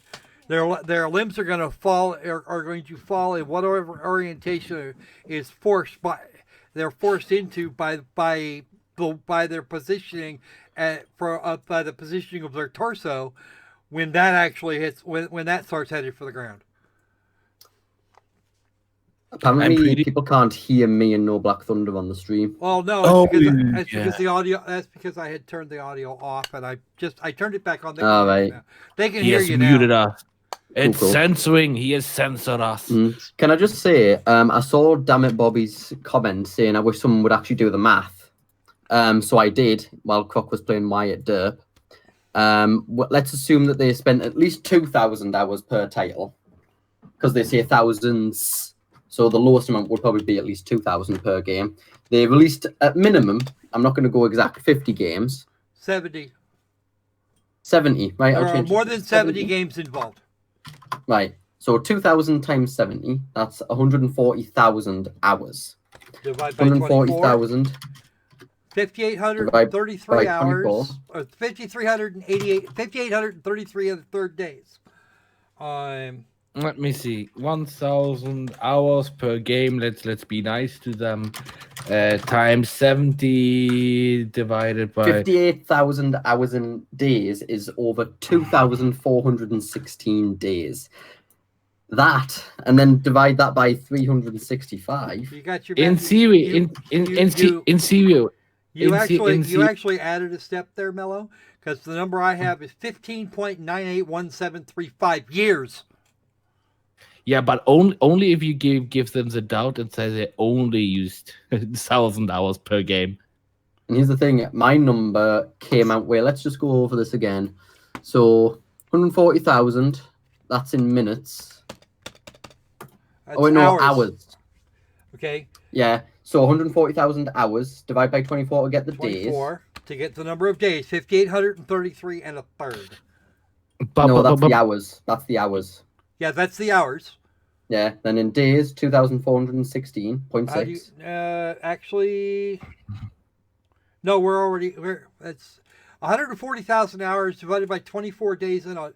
No, it's 58,000 hours. It's 58,000 hours. 58,000. I'm not sure where you're coming. I'm not sure where you're coming up with that number. Yeah. Right, hold on. Let's go from the beginning. This is me teaching the squirrel maths. Right. 2,000 as in hours. Yeah. Times 70 for the game. So that's 140,000 hours they spent. That part was easy. Where I'm with you there. Right. And then you divide the 140,000 by 24 to get the amount of days, right? Right. 5,833. Yeah. Exactly. And that, wait, 5,833? Yeah. 5,833. Yes, that's correct. That's also what I'm getting. I've got 58,000. What the hell? I was wondering where that was coming from. What the fuck? You have a zero too many. 24. Now, if you divide that by 365, which is your par number of days, that is 15.981735 years. So basically 16 years without ever sleeping once.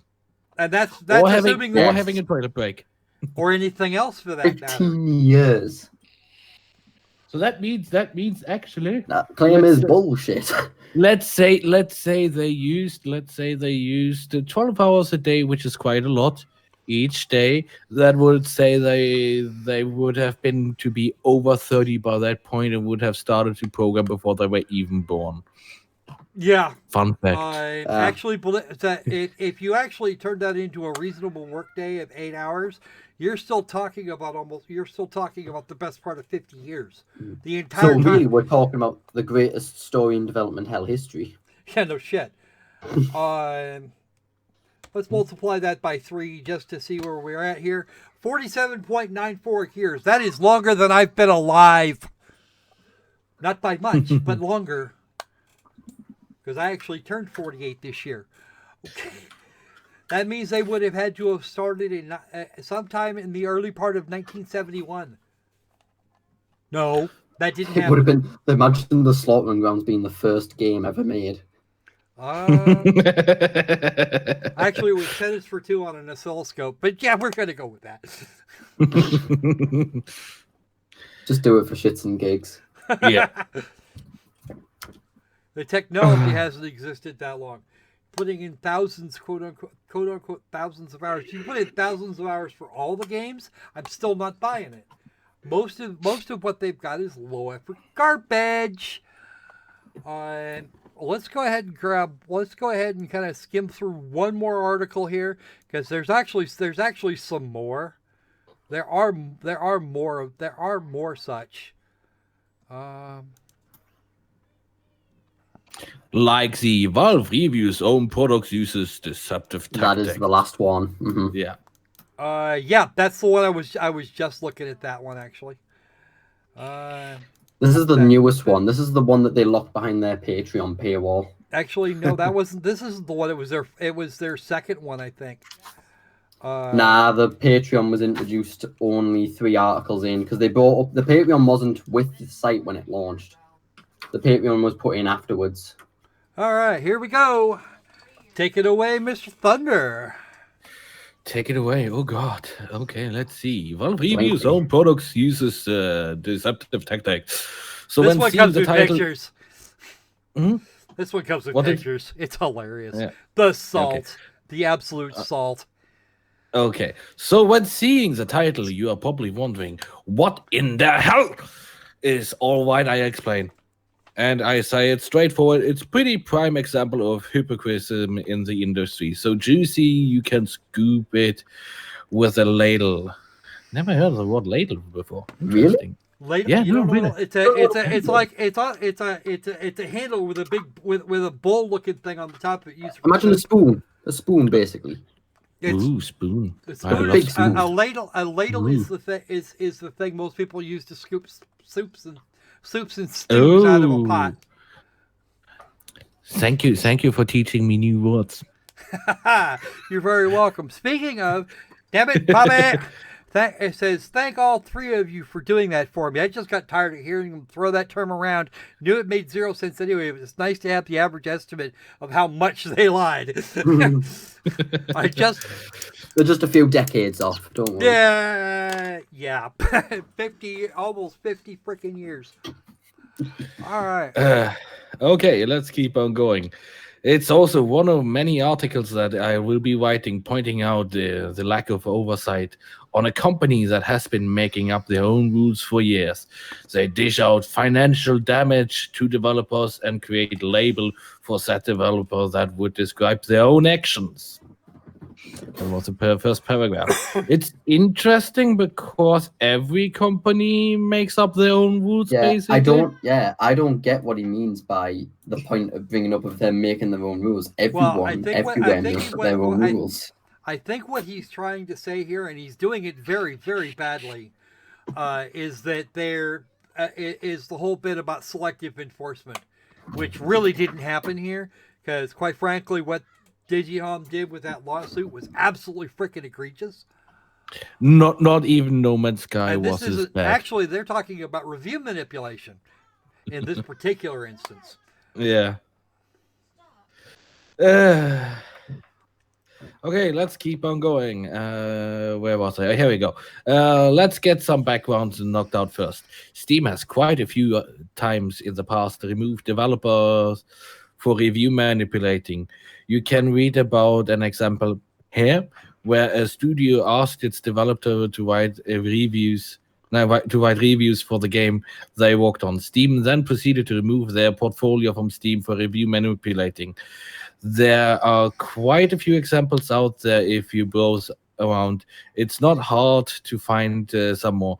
Oddly, there are groups that have been dedicated to finding this type of materials. Mellow, stop advertising for yourself. Where was I? Okay, there have been groups dedicated to finding these types of materials, but no one has ever aimed their spotlights at people who are supposed to be setting the example for everyone else. Okay, comments? Okay. Actually, let's skip down a little bit here. Let me comment a little bit on that. The absolute ignorance of the statements, like where he dashes out that, oh, poor developers having been asking their own developers to review their own game. That shouldn't be illegal. No. It's like, that is terrible. That's review. I mean, everybody agrees, not just when it comes to Steam games or anything. Like, everybody, Google reviews, every review site agrees that is outrageous. I don't think he's trying to say that that action's bad. I think he's trying to set up the point that he's trying to call Valve hypocrites for removing developers for posting reviews, Okay. Later on in the post, he tries to present a case that Valve are partaking in review manipulation, but if we read on, then we'll say that's okay, just hold bullshit. On a second. Now, let me... Okay. Let's start with Now the Question. We'll read that one, and then we'll go down to their quote-unquote evidence. Let me see. Where is Now the Question? We were here. After the underlined text. After the... underlined text. Okay. Oh, yeah, here we go. I found it. Okay. Now the question I've put out there was, what if Valve reviews its own games? If they did, then wouldn't they be obligated to remove their games from Steam using the deceptive tactics. Or face antitrust, unfair competition repressions while I'm sorry, I'm getting tired.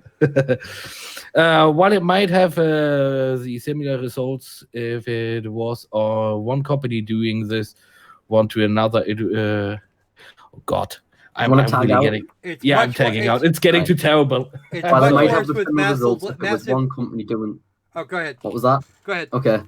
While it might have the similar results if it was one company doing this to another, it's much worse that with massive legal fines if a monopoly is doing this to another company or companies while giving themselves and others preferential treatment. Okay, so here we have their steps for getting these screenshots from archive.org. And this first one here was from Alden Kroll on Portal 2. Be aware that Portal 2 was released in 2011? 2011, and Valve didn't actually. This was before Steam Greenlight, and while Valve was still doing heavy curation for their games.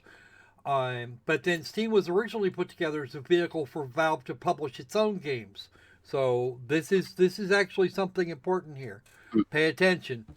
The rule in question did not actually exist prior to, I believe it was 2013 when Greenlight started to become a serious problem. 2013, 2014, because originally they were only dealing with like the big, huge corporations. Right. So that kind of rule wasn't necessary, I think. Now, we've actually done some checking. This is actually in the text on this particular image is in Thai. We did actually find an English copy of the same page, and this one here was done day of release on 21 April of 2011. It must be said. Personally, I'm getting a little bit skeptical of the claim because the way I see it, he could have been writing the reviews before he even worked for Valve. Okay. Just to say it, because that wouldn't be so unnatural. It wouldn't be so unnatural. It is actually talking about people that exist now, as opposed to people that exist that existed then. We don't know. Yeah. We don't know if there's a difference on that, or if these people worked on those games. And for the number of instances that they managed to pick out. We don't. I'm honestly not of the opinion that Valve asked them to do this. These people did this on their own. Yeah. No, but because I'm automatically suspecting whenever he did write the review for Portal 2 as an example, he might have not worked at that point in Valve because Valve is a huge company and employs all the time people. The chance that those people have been playing their games before they get employed is pretty high. I mean, and it's Valve like 19 point. And Valve is incredibly picky about who they hire, which is even better. Yeah. Okay, and this is just the mild. This is actually very mild here. This game is awesome if you like to feel smart when you figure something out. How is that? How is feeling smart when you figure out a puzzle? Not a thing that everybody does unless they have no unless they have no capacity for emotion. Okay, here's number 3. From an individual with the last name of Farnsworth. I'm not sure what the A stands for. I cannot be 100% certain of this. Let's see. I'm actually gonna try to Google that Tom B guy and see if I can find him on LinkedIn and see if whenever I can see when he started at Valve. You can do that. Let's see here. Yeah, I can see. Let's see this one here. Oh, the Portal 2. The Portal 2 description is it's pretty good. Well, I've been deceived. well, actually, he might have a point with that Tom Bowie guy. Found him on LinkedIn, and here he stated he worked since March 2010 till now. That means he worked at Valve whenever he reviewed that. So I could agree back. I mean, it isn't good that somebody is reviewing games that actually works at the company. But can you can you prove that Valve asked them to do this? As opposed to the other, opposed to the first one they were talking about, in which it was proven that they were asking their people to review the game. I think there was a huge Reddit post made about an email that got leaked from within that company where the CEO was literally telling them, "Hey, our game isn't performing well. Can you all positively review it so it boosts us in our search rankings?" Well, and then on the other side, after the success of Portal 2 sold like gangbusters almost immediately. So and then there wasn't nearly as much competition on the storefront at the time. So the chances that these three, or even if they all did it, what are the chances that these people would have any real sizable effect? Especially among the 100,000 reviews that Portal 2 has. Alden Kroll, that he's also mentioned, worked since November 2005 till now. But the big thing back then, I don't think it was intentional mail voting or something. That's some malicious voting. I think because Valve is pretty big, they weren't thinking about it, because review manipulation back then weren't the thing either. No, it wouldn't. See, again, it's only been a problem in the last 5 or 6 years. Yeah. And plus, Robert even mentions in the article that the reviews are no longer publicly available. So they probably removed them when that new clause came in, so they didn't look like hypocrites. Well, at least one of them for sure. And believe it or not, none of these have a thumbs up, thumbs down, at all. Because they didn't have that back in 2011. You would have to go hunting for that in amongst a sea of over 400,000 of who knows how many reviews. And these aren't even technically reviews; they're just testimonials. Yeah. So I tried to find the last person, and the last person also started in 2008. So he only managed to apparently find 3 people. That isn't a lot. 3 people on one game. That's not what we call that. I wouldn't call that review manipulation under any circumstances. I mean, all we're getting here is text testimonials, and most of them are and none of them are more than 15 or 20 words.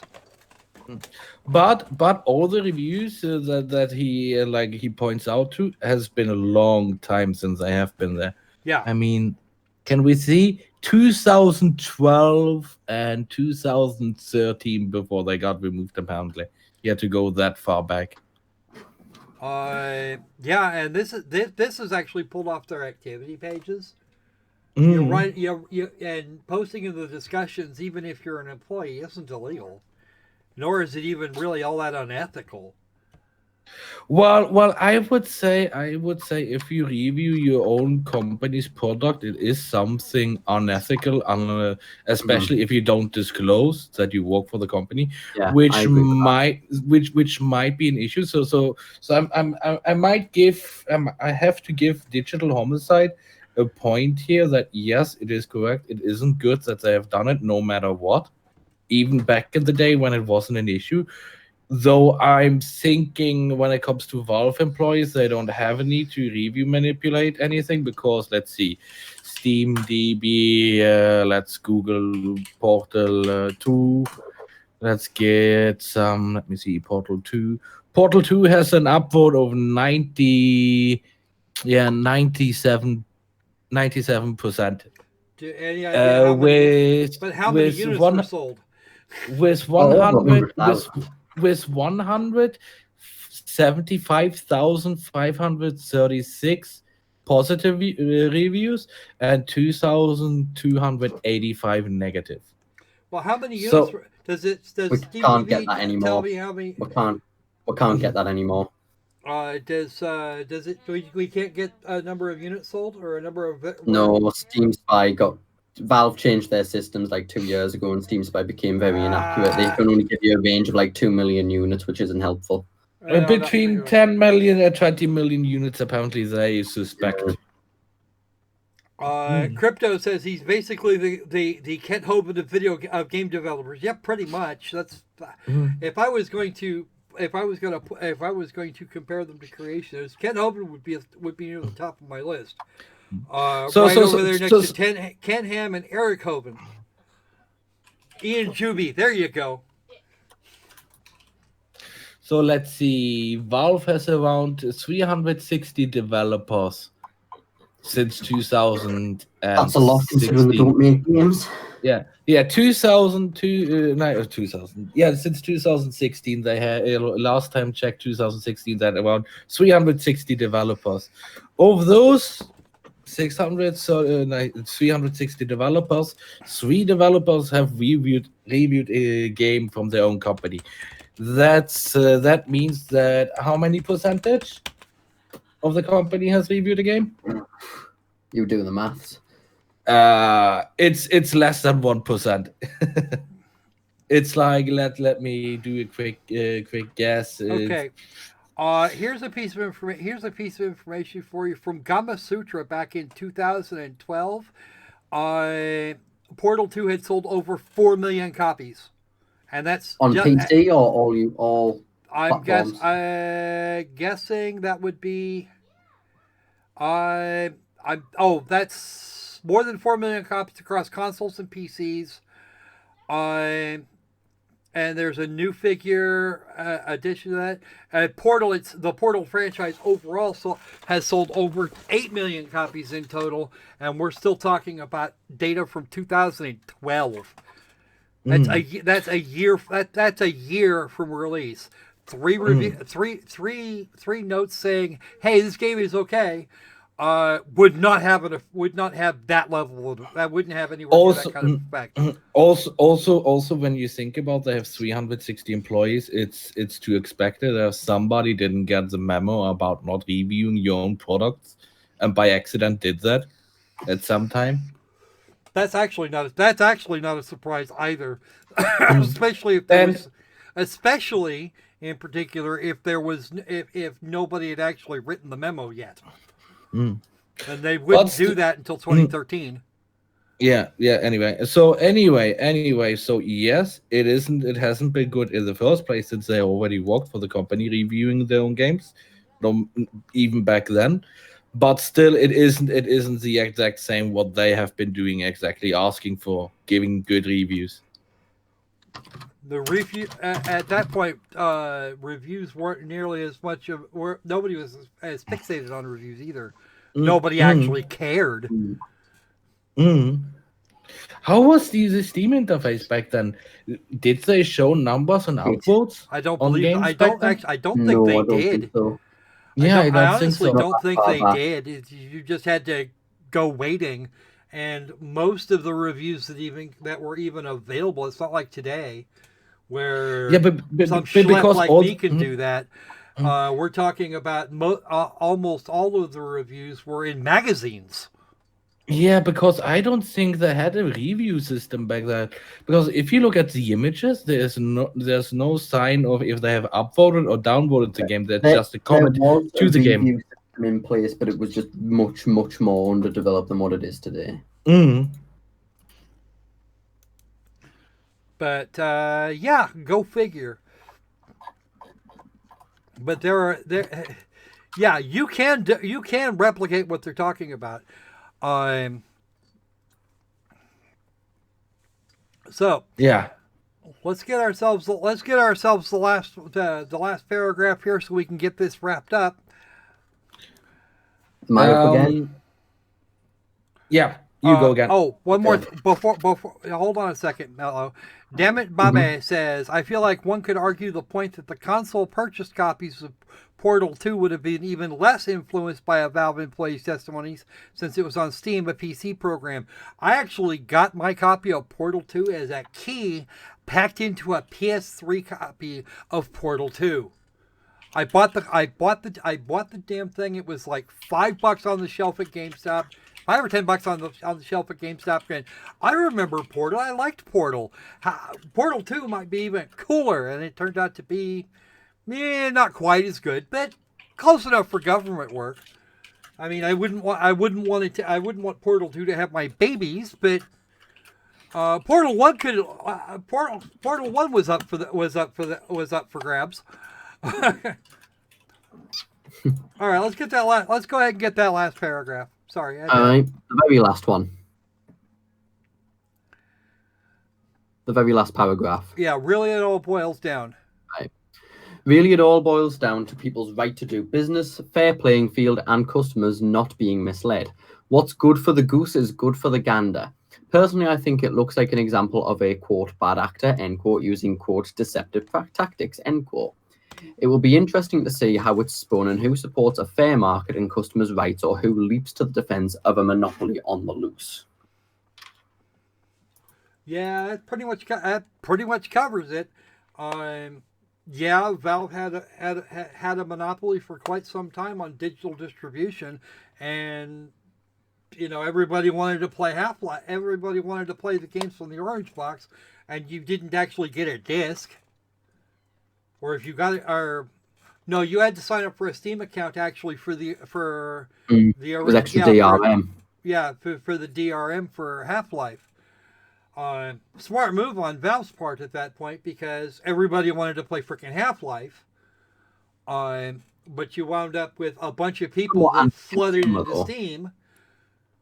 Oh, that was actually the Source edition of Half-Life, no less, because everybody loved the gold box version. They just had a problem with piracy after a while. So, yeah, I can imagine why Valve did it. I can also... I remember in 2004, I didn't even have internet, so I had to carry my computer through half of the town to somebody who had actually internet to download the game and then walk home again to actually play it.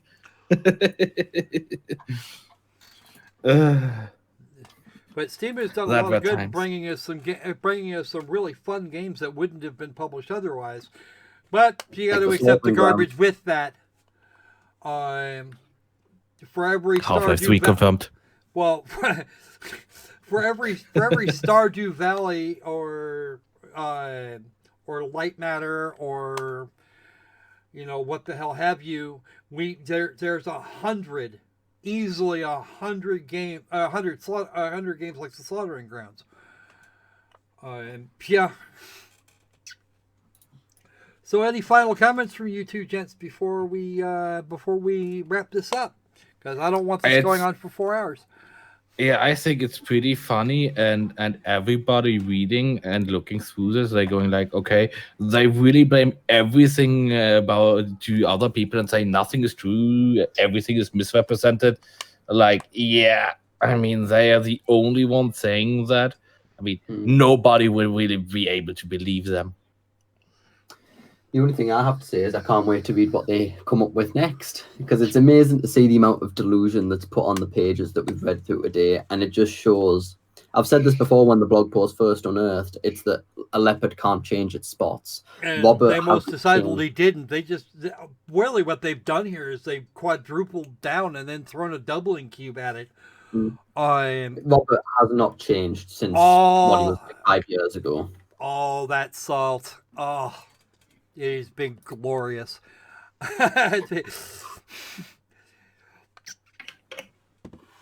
All right. So, how about you? Okay, chat. Let's have a one in there if you can. If you want to see us do some follow-ups for this, or if you just want us to kill it, we'll put it. Let's go for some Fs. Because I wouldn't object to doing this again. I won't object. Fine by me. And I'm sure Sanji would be up for it when he doesn't have family. I'm sure Sanji would love it. But I think we're going to be doing some more review. I think we should start doing the review the developer streams. Oh yeah, I've missed doing them. I forgot how fun these were today. Yeah, these are hilarious. The mental gymnastics. No. All right, how about some ones or some Fs in the chat here, please, folks? 1 if you want to see more digital homicide, F if you don't, because we're still going to do more, because there's plenty of other devs we could pick on. Okay, Crypto doesn't seem to care. He pretty much watches anyway. I see. Mello is doing review manipulation. All right. Outstanding. I think damn it, Bobby is is going for it. I think it's one. I do appreciate the comment.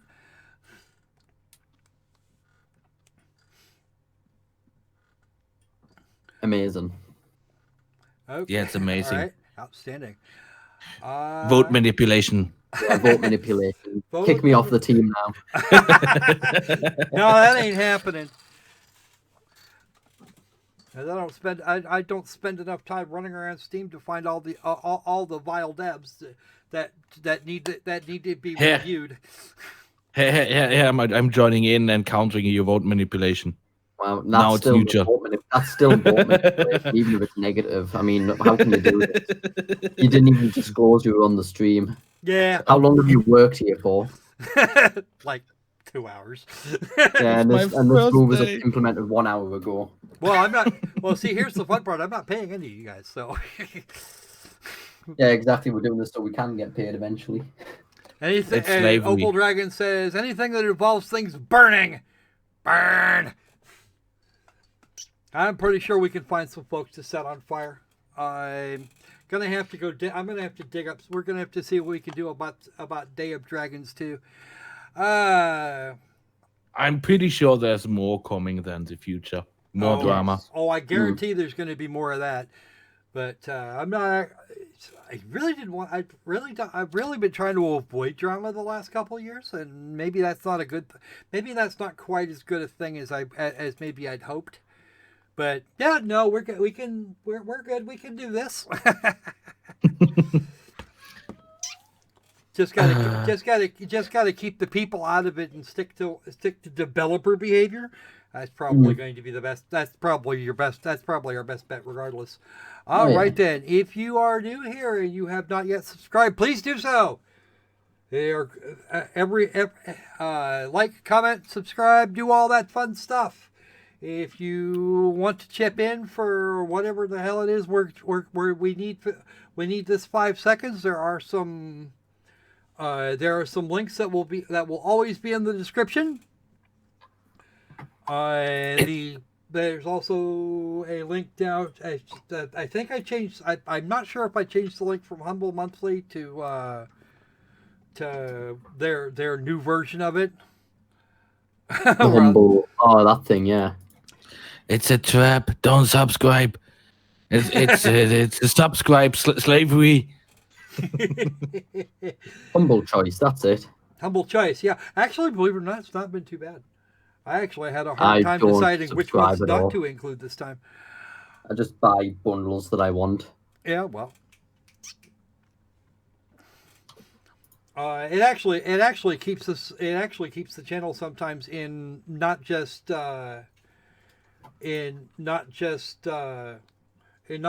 games to review from time to time, but also games to give away occasionally. Mm-hmm.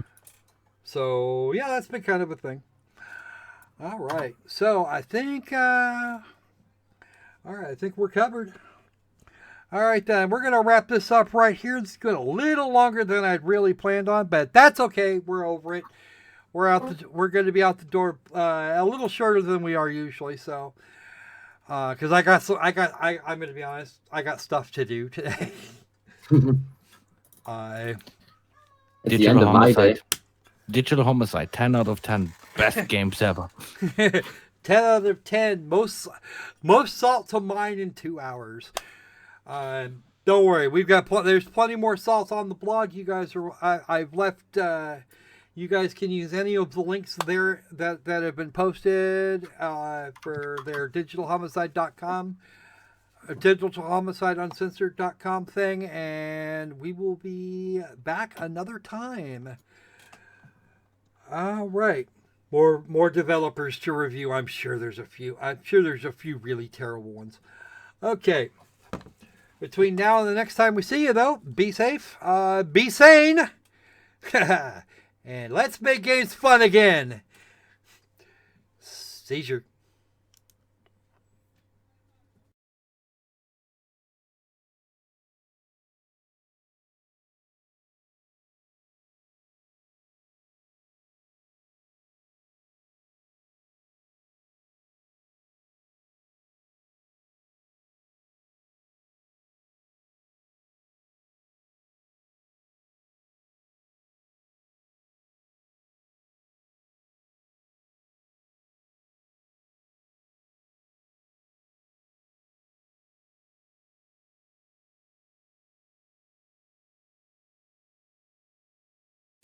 Thanks for coming, folks. I really appreciate you.